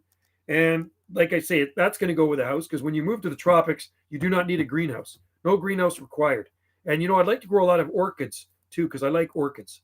Orchids are pretty cool plants. So some of that, a little bit of this, a little bit of that, and anything else I can grow down there that's kind of funky and cool, right? But definitely some really neat palms. But like I say, acreage would be a really good thing to get. I'm looking at this. Here's a Fishbowl magazine.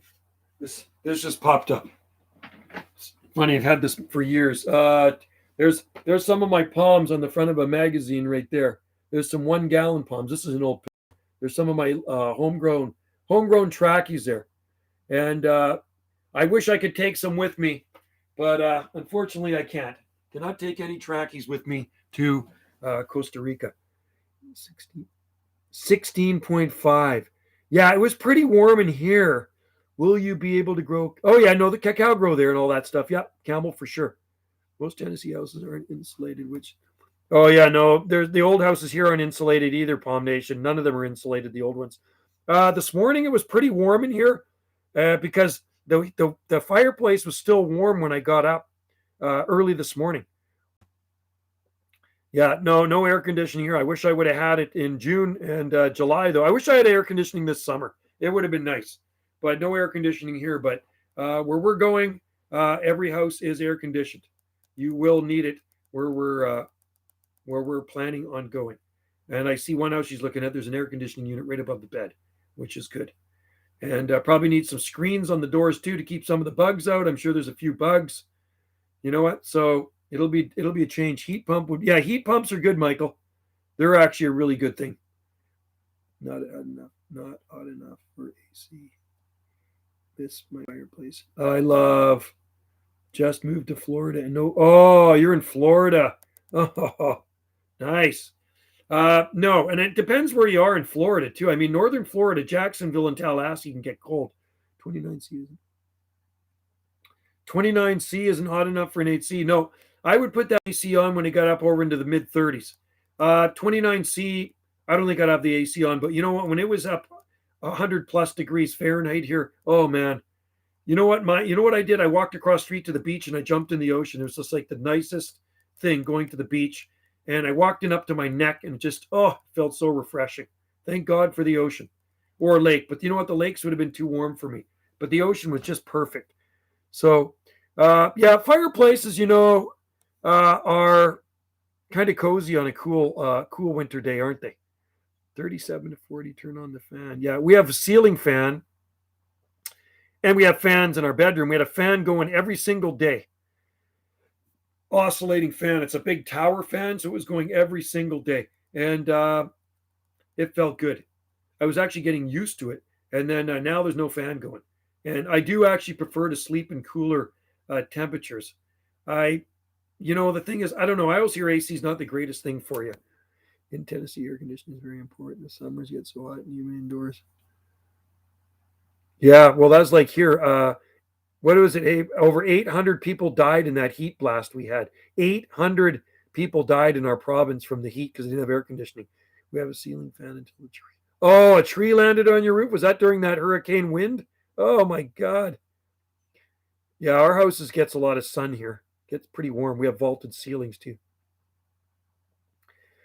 You had yeah. So was that was 2018, December 2018, the windstorm, the hurricane force winds, man. Oh my God. I've never seen so many damaged houses and cars in my life.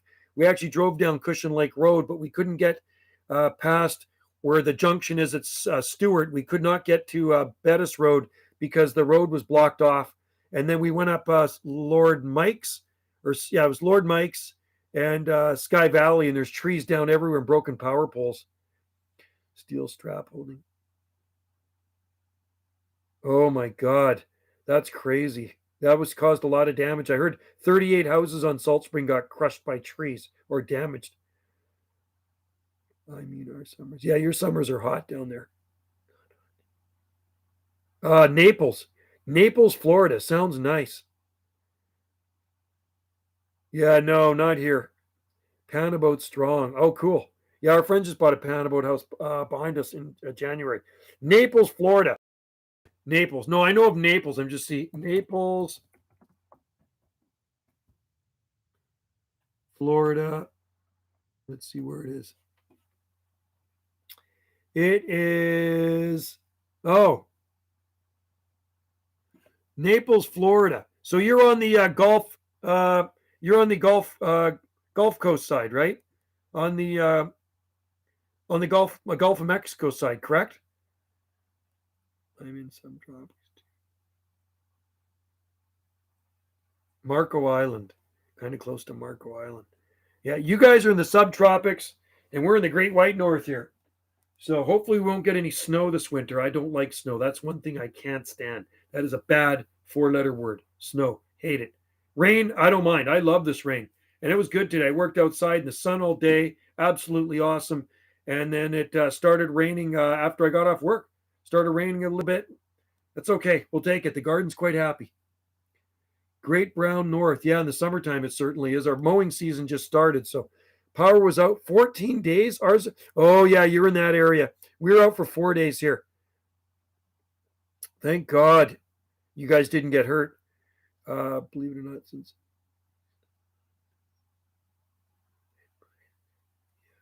Yeah, we don't get the extreme heat here unless it's a heat dome like we had in June, which is crazy. And I never, ever, well, I'll never see that again anyway. So I will never see that heat dome again because I'm most likely not going to be living here. I swear, I pray this time next year I'm gone. I'm gone. I'll be, like I say, streaming from the deep, deep south in Central America. You get hot. Yeah, you get hotter than the coast. It's no different than British Columbia. If you get inland, hey, David, damn, I'm back. So it's no different than here in British Columbia. On the coast, summers are always cooler, winters are milder. You get inland, and then that's where you start to get the heat. You get up into the Okanagan, and we have desert there. And the desert is true desert we have here. That's where they get the extreme heat. So lots of 100-degree plus days through the summertime. It's dry like an oven. Where Wendy's aunt lives in Oliver, right by the lake. It's like everybody's got air conditioning up there. Too hot for me. Too hot for me to handle, although the dry's not that bad. It's like a friend of mine I was talking to yesterday, his daughter lives in Dubai, where it can get 40, 45 degrees Celsius, but it's dry. He says you're out there and you're not even really sweating. He says it's just dry.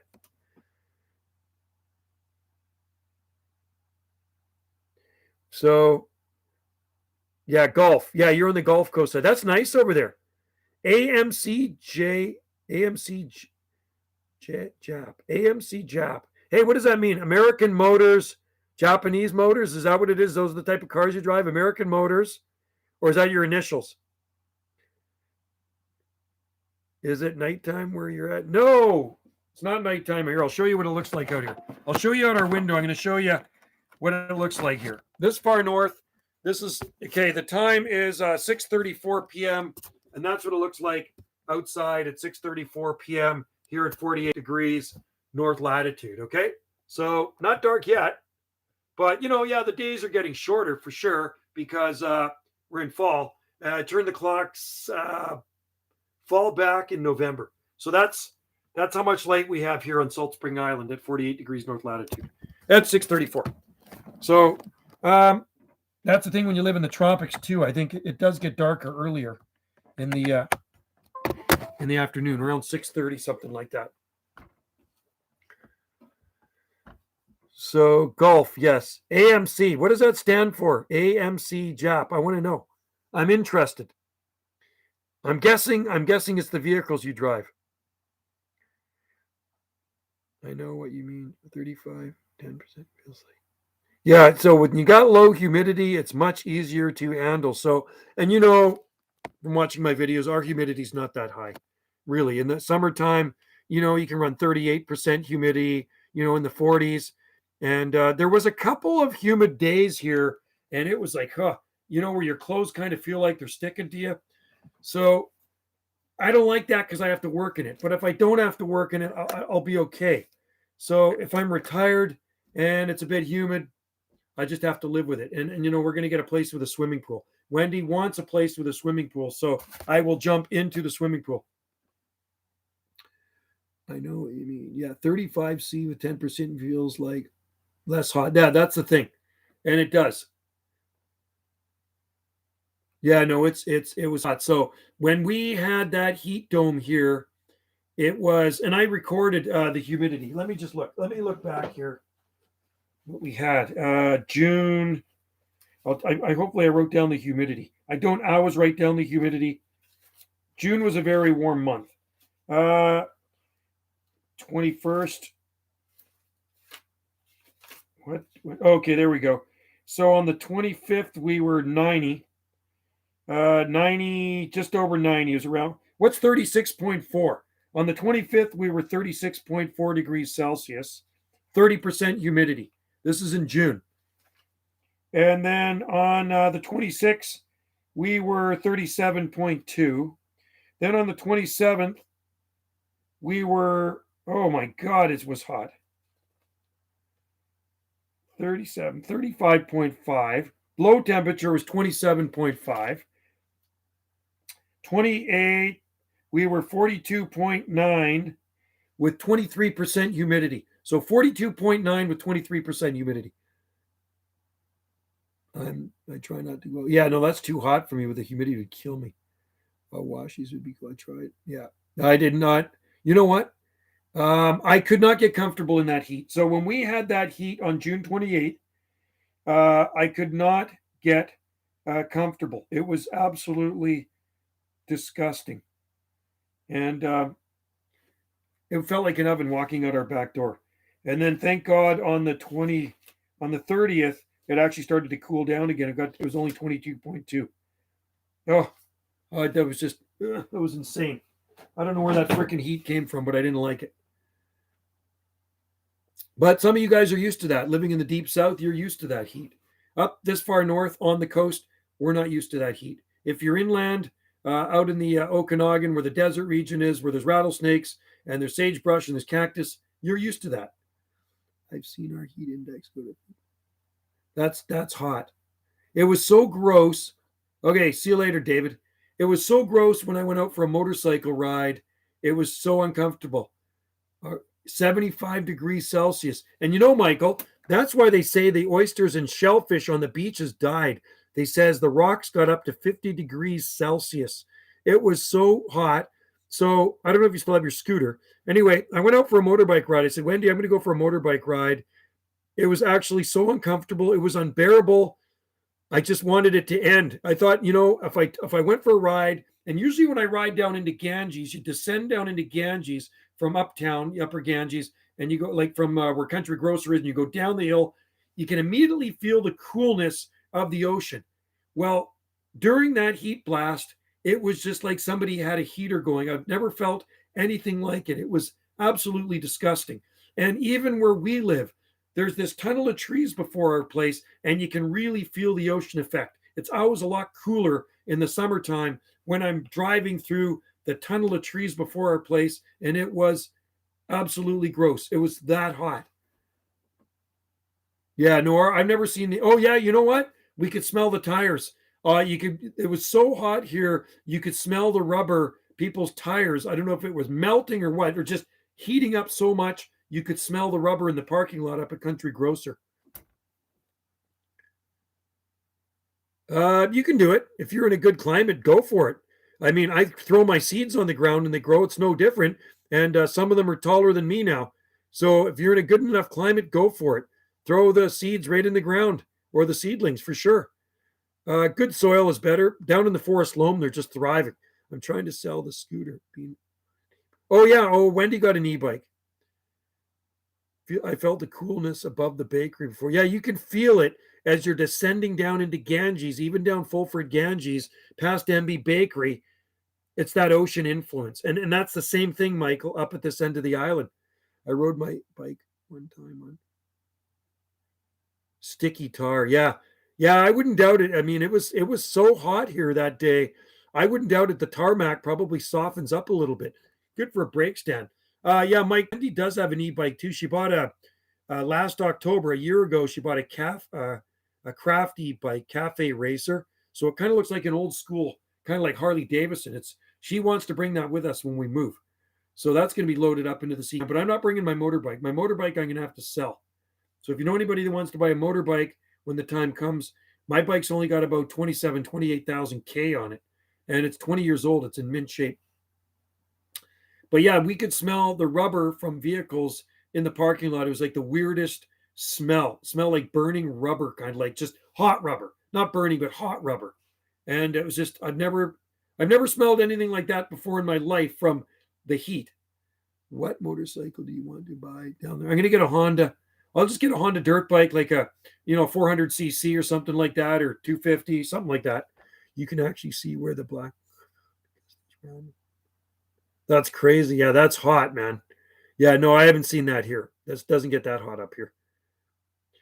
What do you think of electric motor? Yeah, there's a guy that has one. He's some yoga dude, and I see him going to the yoga studio, and he's often parks it out in front of a beachside cafe and coffee shop when I'm there. It's goes pretty good.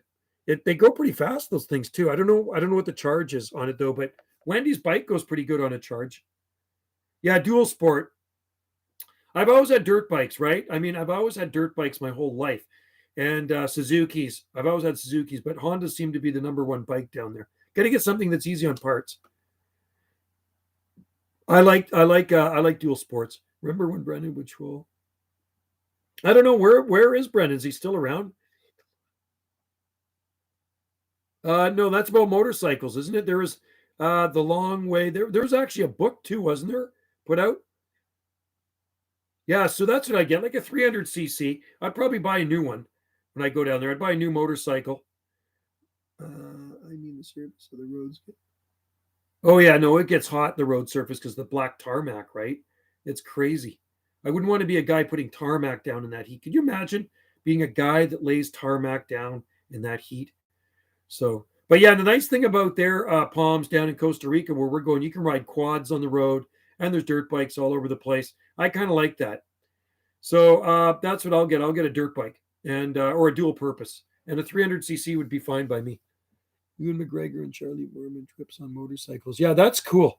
Yeah, I heard. Now I don't think I've seen it. I know about the one, but I haven't seen it. I heard it's actually quite good. You gave up once. Yeah, so I don't know if he's still making videos or not. I actually kind of forgot about the guy until you just mentioned him, right? I mean, who knows? Maybe he's in here right now and we don't know about it. I know it's none of you guys, and the person from Florida suddenly disappeared. How about person from Florida, AMC Jap? Are you still in there? Are you still in there, or did you leave the building, or did you leave the chat and leave the building? Anyway, it seems to be going good. It's nice when we don't have any B&B guests here messing up our internet. Maybe he might have got thrown into juvie. Don't worry about me. I'd like to have a 0 FXR. And FXR. Have a 0 FXR. Oh, cool. Yeah, how much are they for an FXR? Up there? I don't know what I'm going to sell my bike for. You know, I got it all customized and stuff like that. And I love it. I'm going to miss my bike, but not worth taking it down there. Too much, yeah. Homeland Security of YouTube. So maybe I'll go to 2 hours. Maybe I'll go a little bit less. And then I'm going to go grab something to eat. Maybe watch some rock videos. I like to watch rock videos on YouTube. Or maybe I'll upload another video. I should probably get a job. Yeah, you should. FBI would be a good job. I consider selling most of my motorcycles to buy more power. Yeah, okay. So the best dirt bike I ever had was the PE 250 Suzuki. I had a PE 175. I had a DS 100, and I had a TS 75cc, and got them all new. Got them all brand new. Dad bought me the TS 75 brand new in 1975. Still sitting at their place in Duncan. FXE, I mean. Oh, I was thinking FXR is a Harley. Cruisers are comfy, but they're so... Yeah, mine's very low to the ground, my Harley. It's a hugger, right? It's low. It's a lower version, so I don't mind it. I mean, it's good for around here, but where I'm going, I want definitely a dirt bike so I can go off road. 12,000. Ooh, that's a lot of money, man. 12,000 US. That's like 13,000 Canadian or something. Over 13,000 Canadian. Well over 13,000 Canadian. Kawasaki's nice too. Good bikes. Thinking about buying a 20 Colorado Ford Ranger. Well, technically, my little Mazda B2300 is like a Ford Ranger. That's what they say. Well, that's just a Ford Ranger. Oh, there you are. You're still here. So, is it the cars you drive? AMC and a Japanese car. That's what I'm guessing. That's my first thought. Me who wants nothing about motorcycles. Watch.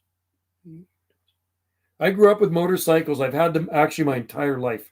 I've had motorcycles, right? So, I'll show you a picture of them when I was a kid. I've had motorcycles Ever since I was a little baby, I've been on a motorcycle. The first time I was ever on a motorcycle is when I was a little baby. Okay, so here's a picture of me in 1965. See that picture right there? On my dad's motorcycle right there. That's 1965. There's me going for a ride. There's Dad on his old Buick, 1960s. Whole bunch of bikes in our barn. My dad used to have a motorcycle shop. So even before I was riding motorcycles, I had a little scooter like that. So here's some old pictures of motorbikes. They've always been a part of my life, right? And there's me climbing on a bike in 1965. Me wanting to ride it myself. That's one of my dad's old bikes. Dad used to have a lot of cool bikes. That's up on the Sunshine Coast. And then I had a lot of dirt bikes too. That's when I learned to ride right there.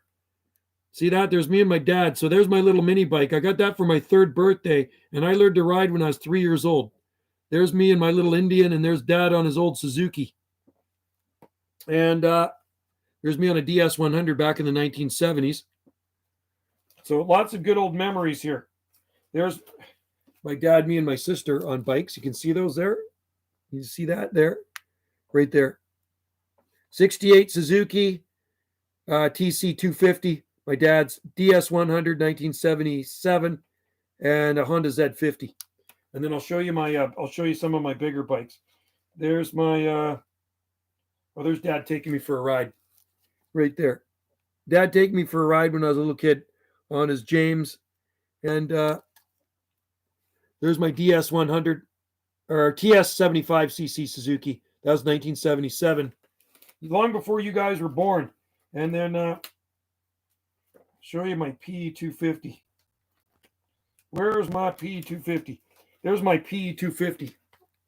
That was my PE250. I had a PE175 too. Lots of motorcycles growing up. So I'll always have a motorcycle.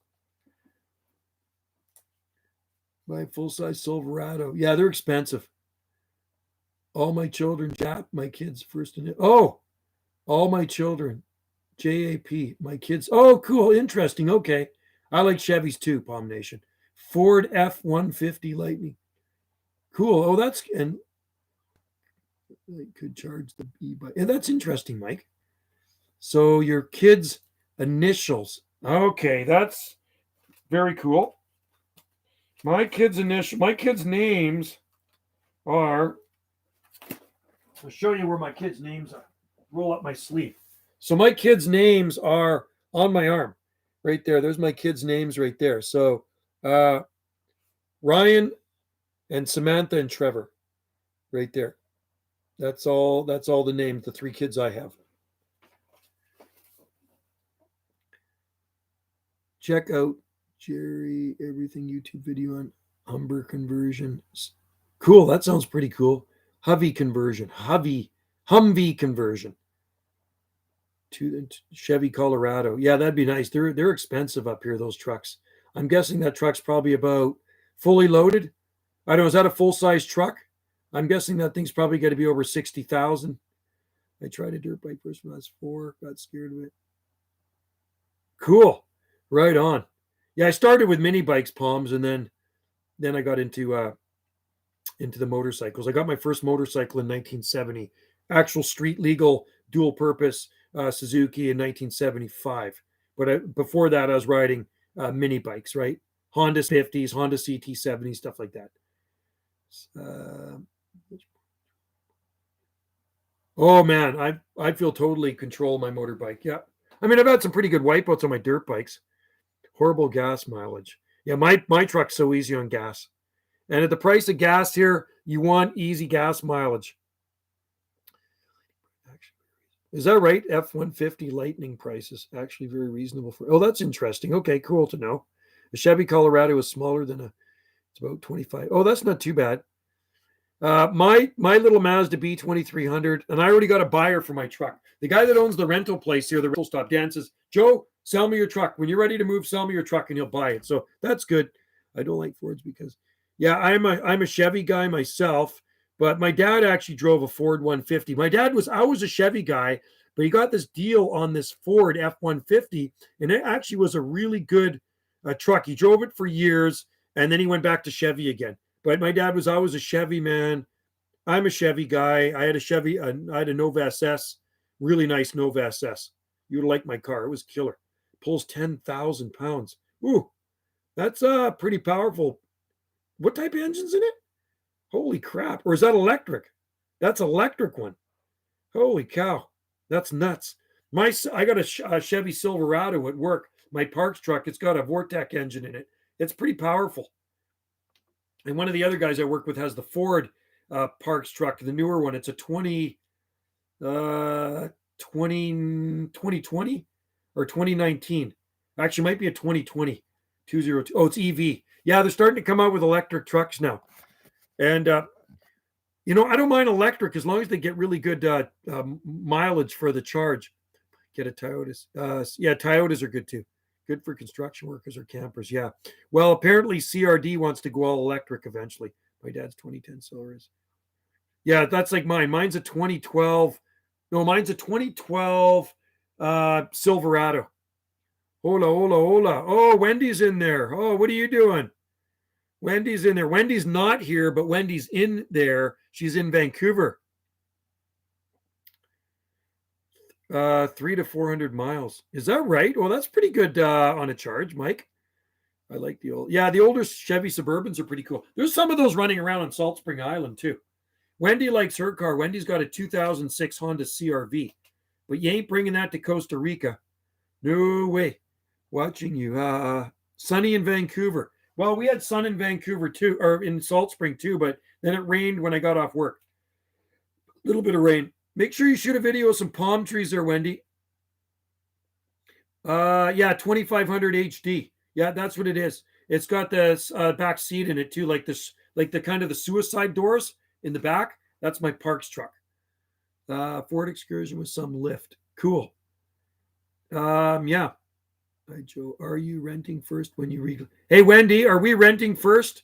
Wendy, you got to answer this question because Wendy's doing all the dirty work. Hey, Wendy, when we get to Costa Rica, are we renting first or we're going to buy a place right away? I think Wendy wants to buy a place right away. That's what I think she's going to say. I don't think we're not renters. She just wants to get a place. She wants to sell this place. She wants to buy ASAP. So no renting. We're going to probably stay in a B&B for maybe a week or whatever. And while we're there, look around for a house and pay cash for a house. B&B, but buy ASAP. Okay. I listen to the boss. Wendy is my boss, but my boss ain't here right now. So that's why I'm asking her where she is. RAV4 is a good one too. Get the cash out of the banking system. Exactly. Right. I talked to Erin yesterday, real estate lady, Gulf Island Rock, Wendy. And she says, yeah, when do you want her over? I was thinking maybe next week. Next week, have Erin over. She was in there buying a nice bottle of Irish whiskey. She says it's the best whiskey ever. Oh, you're looking at a RAV4? What, when you're in Costa Rica? Yeah, too bad you couldn't bring your vehicle, but it's just too much. To bring a vehicle down there, it's not worth it. But the government's changing things too. They're going to make it where there's no import tax. Yeah, RAV4 is a good, nice, reliable vehicle. Or a Jeep. You could get a Jeep. Get something you can get parts for. That's the thing. Because being in a country like that, it might not be easy to get parts for certain vehicles. That's why I'm not bringing my Harley with me. They have some diesel trucks by Toyota. Not sure about them. Huh. Interesting. Well, whatever you can get parts for, that's what you want to get. We're going to leave that to you. Jeep's not good in Costa Rica for parts. Yeah, so no Jeeps. Wendy's already looked into it. See, Wendy's doing all the homework, and that's a good thing. So no Jeep, because I thought a Jeep would be kind of fun, but I guess it won't be if you're not going to get parts for it. So most of the time it'd be, if it broke, you'd be waiting for parts. Toyota, Mitsubishi, and for motorcycles, Honda. Honda are the motorcycle of choice in those places. So that's what I'm going to get. Jeeps are good for desert. Yes, there's lots of Jeeps here. Fewer parts on EVs. That's it. Or you could get Wendy, or you could get an electric vehicle too. Okay, there's electric. That's always a thought too, right? Hey, Wendy, did you phone the birth certificate people today? Did you get a hold of them? And the quilt lady. And let's see, what else were you supposed to do? I might save for the RAV hybrid. Yeah, that'd be nice. Hybrid. I actually like the hybrids too. because the engines charge the battery. Isn't that the way it works? No. Yes, totally yes. No. Haha. Next. So you did. The next car will be an EV. Yeah. A lot of electric vehicles on Salt Spring. Probably a few hundred of them. If you get an EV and some. Yeah, I don't know how EVs are there. There's so many EVs on Salt Spring Island. It's not even funny. There's charging stations everywhere. Hybrids are so expensive. Okay, so see, Wendy's done her homework on that too. I haven't done any homework. See, when I look at videos of Costa Rica, I'm looking at palm trees, and Wendy's checking out houses. See, Wendy's looking at the house, and I'm looking at what's growing in the garden, right? So, and when Wendy's looking at Costa Rica, I'm looking at the palm trees. I have ADD. Wendy doesn't, right? And I have a short attention span, so I'll look at the house for 1 second, and then I focus over into the palm trees. I'm looking what's growing in the garden. But what is there is a gas. Oh, there's a gas shortage. Okay. Oh man, there's so many EVs here, Palm Nation. Maybe there's 400 of them on Salt Spring. I bet lots of those Teslas. Looking at the land, not just. I know you're looking at the land too. So I would like to get something with some land, and I know you would too. Like an acre would be good. Power from the sun. Don't have to worry about gas. Yeah, sun power would be good. The biggest issue with Jeeps, they have the worst. Yeah, see, I don't want bad gas mileage. Gas here is over $6 a gallon. The environment, if important to both. Yeah, no, environment is important. But, I'm talking about the land. When you buy a place down there, you want enough land where you can actually grow your own tropical fruits. So that would be good. Growing your own fruit. Guess what? I know how to make. They do it here, biodiesel. And they take old fat from like restaurants, like the grease or whatever they do, the oil that they deep fry, like French fries in and stuff, and they take it away and they process it, and they do biodiesel. So there's vehicles here that run on French fry fat. Yeah, there are toucans there, lots of them around. So, yeah, got to watch those guys too. You make it from corn, cool. Ethanol. Is that made out of no? Is that made out of corn? Ethanol. Environment aside, if I get my, yeah, that's cool. Well, good for you, Mike. You can make diesel, yeah, from corn, isn't it? Is that what ethanol is made out of? Correct me if I'm wrong. I thought it was made from corn. And if you can't make it out of corn, you can eat the corn, unless it's silage corn. So Wendy, yeah, I think it'd be good to get like an acre or two, so we could grow, some more fruit. Right? I mean, I definitely want to grow lots of palm trees, but it would be nice to grow some fruit. Ethanol is a form of alcohol. Oh, okay. So is it made? Okay, so it's not made. Can you make it from like? Well, I mean, you can make moonshine out of. Isn't it made out of potatoes or something like that? Oh, ethanol is a biological. There we go. That I was right then. Ethanol is biological gasoline made from corn. There, the drinkable form. Oh, okay. Yes. Oh, you want to get an EV there. Okay. Basically alcohol. Moonshine is made from corn. Oh, moonshine is made from corn. Right. I remember trying some of that once when I was 17. I was dating this girl, and her mom had a bottle of moonshine, so I tried some on a spoon. First, she lit it on fire, and then I tried a little bit. It was like, oh, God, it was gross. EVs don't pollute like gas fuel. That's true. Joe, you would eat all the corn. I would eat all the corn because I love corn on the cob.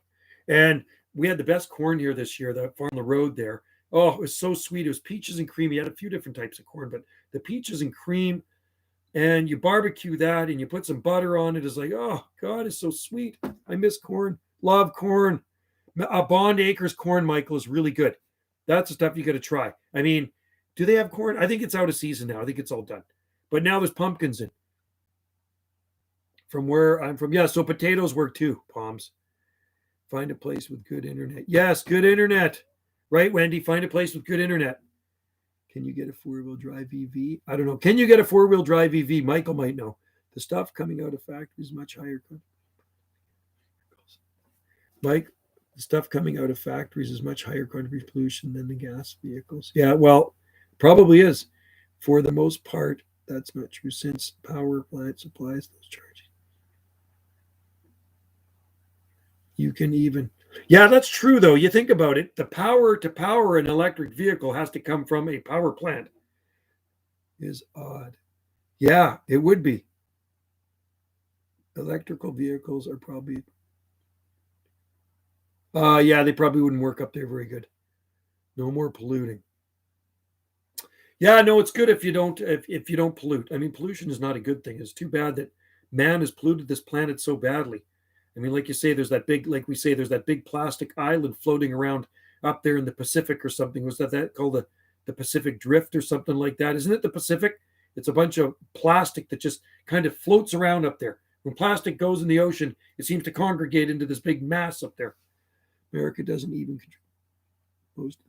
Oh yeah, China, India, and a chunk of Asia. Most power from BC is hydro. Yep, hydroelectric power. That's right. Well, that's where our power comes from, Salt Spring Island. It has to come from a hydroelectric dam, right? So yeah, we still contribute to it. Yeah, yes, Michael. Michael, can you get a four-wheel drive EV? Michael, is there such thing as a four-wheel drive EV yet? Do you know? Michael's pretty up on the electric vehicles. How about a four-wheel drive EV? If we move to Costa Rica, can we get one of those? Nuclear and hydroelectric. Cool. Nuclear. Hydroelectric. Some have motors on every wheel. Oh, they do. Okay. So they do have them. Interesting. You know where Hawaii gets their power from? Diesel generators. That's what gives Hawaii their power. They have a massive power plant that is run by diesel generators. Think about it. Where else would Hawaii get their power from? They do have wind, they do have solar, but the main part of their power comes from diesel generators. Sean Timothy, hello. Does people still get charged for second-degree murder even? I have to look it up. Model S has three motors. Huh. I'll let Wendy look into that. She can get any type of vehicle she wants. I just want a dirt bike. I don't even care about it. Well, I'd like to have a truck. A truck would be good because a truck's handy. Say we have to move around palm trees. You know what I mean? Say we have to move some palm trees and plants to our garden from the nursery. You wait. I will be growing buteas or jubeas. Jubeas I will be growing from seed down there, and I will have a mini not buteas, Bismarckia. I will have a mini Bismarckia nursery. Need to make the base that contains alcohol. Just mixing yeast, sugar, and water. Cool. Doesn't that mean nuclear power is crazy clean as long as people follow? Yeah, exactly. As long as there's no nuclear power plant leaks, it's all good. That's why they call it nuclear. Florida lightning front. We'll have to look that one up, Michael. Hey, Wendy, look up Ford F-150 lightning front truck. Is that what it is? Lightning front truck? F-150. It's an EV truck. And yes, there's less parts to go wrong on an EV, but that's the thing. How good are they in Costa Rica? You know what I mean? Is there a lot of them around? Is there charging stations everywhere? Like on Salt Spring Island, there are charging stations everywhere. And when you go to a place like Costa Rica, is there going to be enough charging stations or not? That would be a problem. Frank. Lightning Frunk. Trunk. The trucks they sell in Costa Rica, Toyota, are all diesel. Forget what they call. Oh well, that's fine. I mean, I'm fine with that. They do pollute more though, diesel, but I'm sure they burn a little bit cleaner than the old ones. Lots of propane. Oh, is there lots of propane? Yeah, propane is kind of a thing of the past here. There used to be a lot of propane vehicles on our island too, but I don't see a lot of them anymore. They used to convert gas engines to propane, like a trunk in the front. Okay, thanks, Mike. I'm going to head out. Okay, see you later, Camel. Thanks for joining in. I wasn't planning on live streaming for over 2 hours. You know, Wendy should be doing a live stream in Vancouver. That's what you should be doing, Wendy, a live stream in Vancouver from Mitchell's balcony, and then people can see the view from where you're at. You know, and then you should be taking that iPad down to Beach Avenue and get your fanny perpendicular out there tomorrow and shoot a video of the palms. LP gas propane is ideal solution. No pollutions. Okay, cool. That's good to know, Toby, Josh, because you know about Costa Rica. Wendy, Josh knows a lot about Costa Rica. So if you want to ask him questions, you ask him questions. Raises and lowers. All newer diesel vehicles are pretty clean. Yeah. I disagree. So that's what I thought. They are burning a lot cleaner. So Wendy, if you have any questions, ask Josh right up there. Toby Josh knows lots about Costa Rica because he goes down there. He has a place there. Trucks are called Helix in Costa Rica. So Toby says LP gas, propane is an ideal solution in Costa Rica. No pollution, slow speed limits, cheap fuel. There we go. Wendy, you hear that? See what Toby said? That's what you got to listen to right there.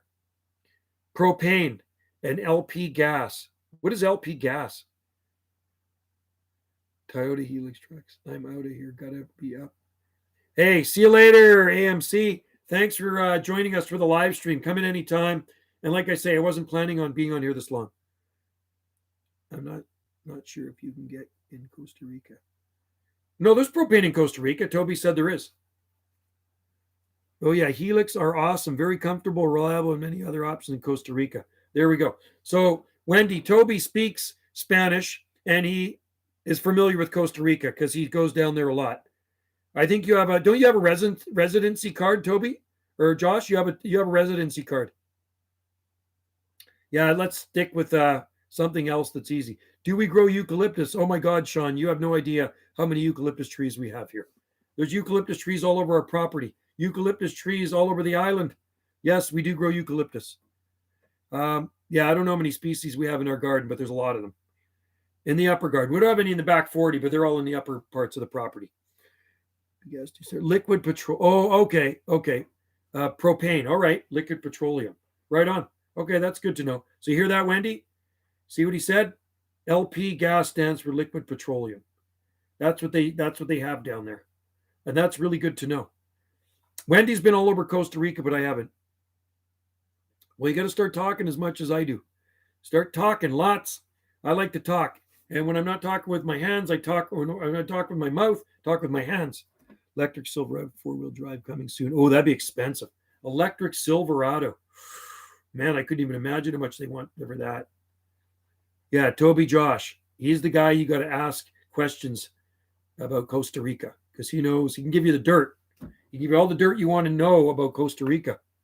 And Wendy has been doing a lot of research, trust me. And I do have a friend that lives down there. Wendy's been messaging with her back and forth. They moved down there last year from Vancouver, and they're loving it. So they bought down there about 5 years ago, and they built a house down there, and they are now waiting for their permanent residence. So that's the thing. We may not get our permanent residence right away, but we'll still move down to Costa Rica, and then we will get it while we're down there. Right, Wendy? Isn't that the way it works?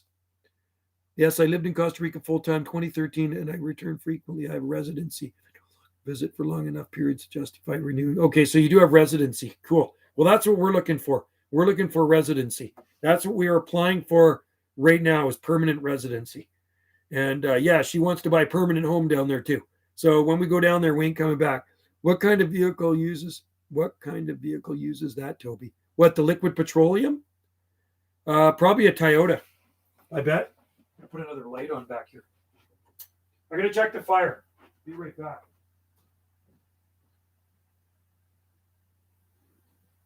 Want to go outside?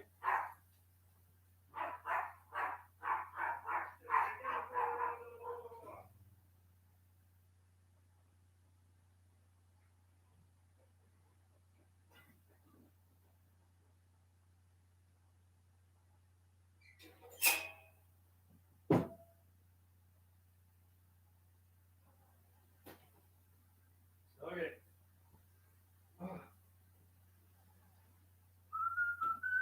Sorry, folks. I had to let the dog out. Put some wood on the fire. Anyway, I won't stay on here too much longer because I got to do some stuff. Any gasoline vehicle can be converted. Cool. That is good info. That is good info. Very good info. F1 Lightning coming to the Silverado 2024. So we will not be living here then. We'll probably be here in 2022 for part of it, but 2024 we should be long gone, I hope. We better be long gone, right, Wendy? We better be long gone. We better be gone by this time next year. Okay, I gotta let the dog in, guys. I'll be right back. And I gotta turn up the damp on the fireplace.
Sorry, guys, that crazy dog does not want to come in. It's out there barking away at something, probably a deer.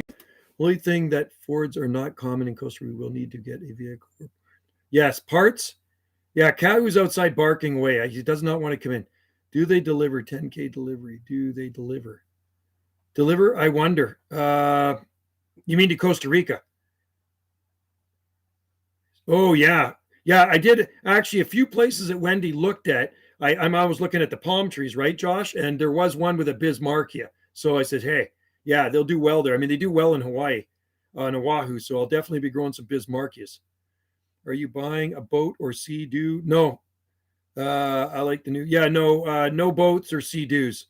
We have kayaks, but I think Wendy's going to sell those before we go. Right, Wendy? You're going to sell the kayaks. Anybody want to buy some kayaks? I tell you what, you buy our house, we throw in the kayaks. There you go. Throw the kayaks in, we throw the palm tree nursery in too.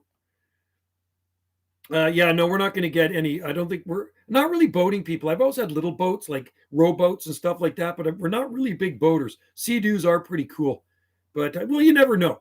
You never know what's going to happen when we're down there. I definitely want to get a motorcycle. There's a few things I want to bring with me, but not a whole lot of stuff. I want to be more of a minimalist, right? And Wendy too, because like I say, we collect way too much stuff. I still got to get rid of my album collection. I got so many records here I got to sell. Palm book, somebody's interested in, but I think the shipping is going to be way too much.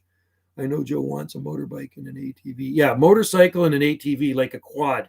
That's what we got to get.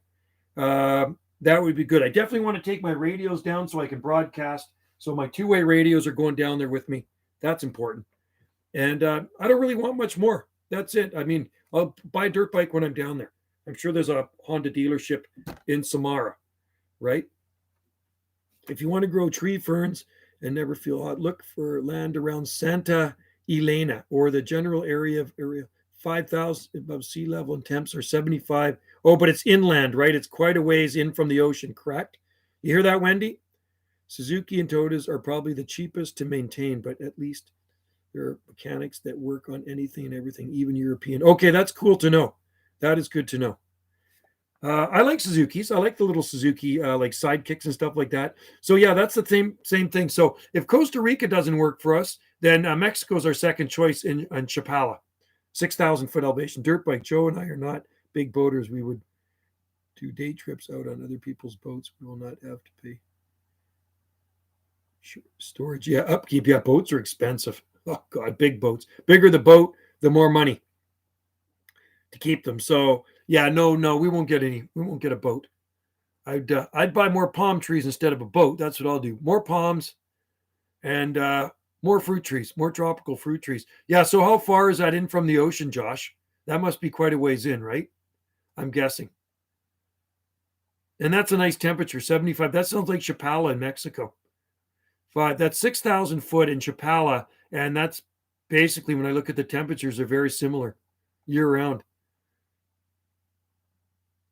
Oh, the dog wants in. Hang on. He's scratching at the door.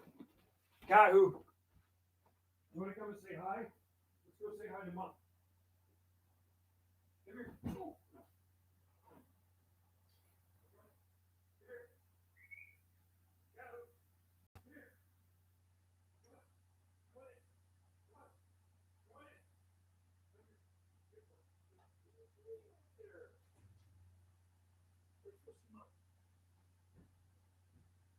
Let's go see Mom. Okay, there's Wendy's baby right there. Okay, Wendy, there he is. Santa is a good and a half from. Yeah, Wendy wants to live near the beach. She wants to be like a 5-minute walk from the beach. There he is. He was outside barking at something. Hey, Wendy, there's your dog. Say hi to Kahu.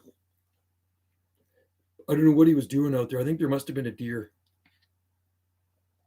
And he's tired. He gets tired at this time of the night. You tired? You want to go to bed? Did you get a rat?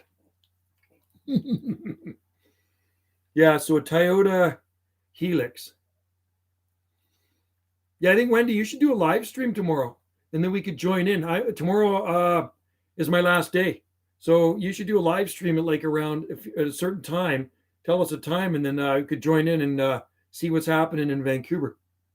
He's tired. Look at this guy. He's so tired from barking at the deer. What do you say? Yeah. He needs a haircut. Okay, there you go. I looked it up. It is a nice place to live, San Lee. Yeah, closer to the beach. I like to be near the ocean where you can walk to the beach. But the temperature up there sounds good. Nice temperature, because I know it's a lot hotter in the lowlands, right? So, okay. There are mechanics elsewhere, but of course, San Jose, you have tons of options. There are smaller. Liberia. Yeah, Wendy's looking at Liberia. And what's that other place? Wendy's looking at. There's a bunch of places she mentioned. Ask me anything about Hawaii, and I know it. Joe, where are you? Where am I? I'm in my man cave. That's where I am. Yeah, they are. They're too expensive. That's why we'd never get one.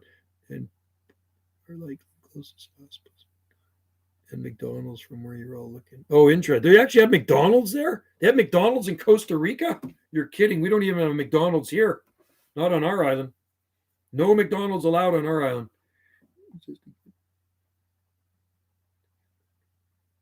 Wow. Interesting. I wonder if they have A&W. Do they have an A&W down there too? Because we really like A&W. I heard the Costa Rican food isn't the greatest. Is that true? I mean, I heard it's kind of bland. It's not like Mexican food, where Mexican food's really good. I heard Costa Rican food's just kind of dull. I don't know. I've never had Costa Rican food, so I wouldn't know. It's kind of like Cuban food. They say Cuban food's not that great either, right?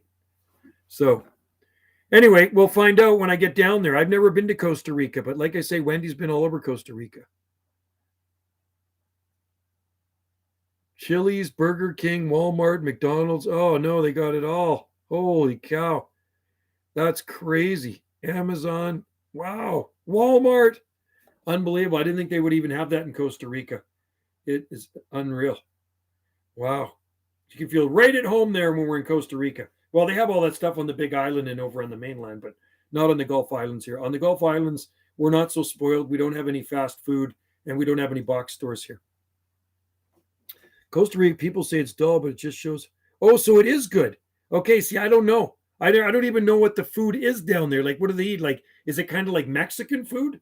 Like where there's burritos and enchiladas and tacos and quesadillas? Or like, what do they eat in Costa Rica?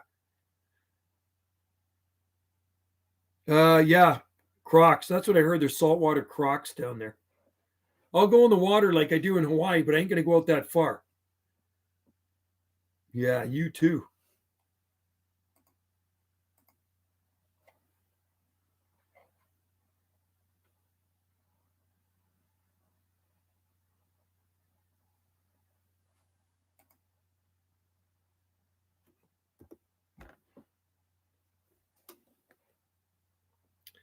Crocodiles, just what we need, eh?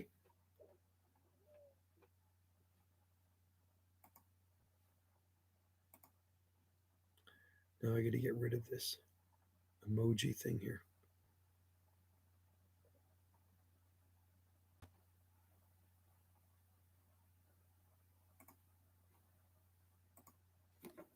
Okay, sorry, I'm just playing with emojis.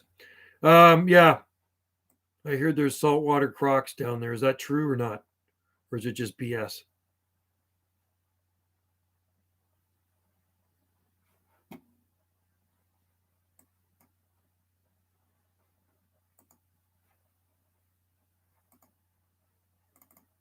Okay. Anyway, you know what? I should cut her short now because I've been going for 2 hours and 20 minutes and I'm going to go get some nachos. That's what I need. I need some nachos. So, anyway, guys, you take care. Thanks for joining in. And I will see you next time because you guys are just awesome. Toby Josh, Costa Rican food is more like Venezuelan, Cuban food, and Mexican. Lots of flavor, but not a lot. Okay, that's cool. Okay, that's good to know. I appreciate the input and the information that you provide for us, Josh, because all of that helps. Okay, see you, Mike. Thanks for joining in. And maybe tomorrow I'll do one on my other YouTube channel. I'll do a live stream on Jungle Joe C. Slow cooked pork is a Costa Rican. Oh, man. I love pork. Slow cooked pork sounds awesome. Okay, I'm getting excited. See you, Larry. Take care, man. Thanks for joining in. All of you guys, it's awesome. And I think Wendy should do a live stream tomorrow from Vancouver on Gulf Island Rock. Right, Wendy? Get that iPad going. Sit out on your son's sun deck there and overlook the city so people can see Vancouver. Because I know you're up high in a high rise or something there. So, all right, guys, cheers to you all. Thanks for joining in. Thanks for all the info, Toby, on Costa Rica. And hopefully sooner than later, Wendy and I will be doing live streams from our jungle garden in Costa Rica. But we still got to sell our house, right? It's not going to happen overnight. There's a lot of stuff we got to do before we move. People seem to think we're moving right away. We're not moving right away. You know, I expect to work right through the winter months here and into next spring. And the house will be for sale. Hopefully it'll sell pretty quick. I think it's a really nice house, so somebody should buy it. I may have visited y'all. Yeah, definitely. Well, Wendy's gonna have B&Bs there. She's gonna open up a couple of B&Bs in Costa Rica. So just like we have here, we have 2 accommodations, and she wants to run a couple of accommodations there. Me, I'm not gonna run any accommodation. I'm just gonna hang out in the garden and hang out by the pool. That's what I'm gonna do, and plant palm trees and look at palm trees and go to the beach because I'm gonna be retired. So no more work for me. I'll be growing Bismarckia nobilis palms. That's my plan, is to grow lots of small 1 gallon to 5 gallon Bismarckia nobilis palm trees, even 1 gallon. They don't have to get much bigger than that. And I'll give some away, maybe plant some around the town like I do here, donate them, you know what I mean, and have lots of Bismarckias. We'll have a town full of Bismarckia palms. That's my plan. Just like we have a town full of Trachees, I will go crazy on Bismarckias. That'll be my palm of choice. I like Lantania too. Lantania palms I really love. They're also very beautiful. All right, guys. Cheers and aloha to all of you. Bendy, Wendy, we will see you when you get home. Hopefully, you do a live stream tomorrow so we can see what's happening in Vancouver. I will see you this weekend when you get home from the big smoke. Hey, how'd you make out? Hey, Wendy, if you're still in there, how'd you make out with that dresser I strapped to the top of your CRV? Did you actually make it to Vancouver with the dresser? Or did it come sliding down front of your hood and out onto the road? And did you run over it? I'm curious. Hey, Palmy pal, I'm leaving here now. I've been going for 2 hours and 25 minutes pretty much here. Been going a long time and I got to go grab something to eat. So, you know what, Josh, when we're down in Costa Rica, you come down and visit us and that'd be awesome. And we already know somebody down there, which is kind of cool too.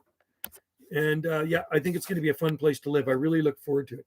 Yeah, well, you know what? I'll do another one tomorrow, but it might be on my other YouTube channel, Palmy Pal. I think it might be on Jungle Joe C. So keep tuned into that one as well, because I'll try to do. I don't have any B&B guests here right now, so I got a really good internet connection. Nobody screwing me over.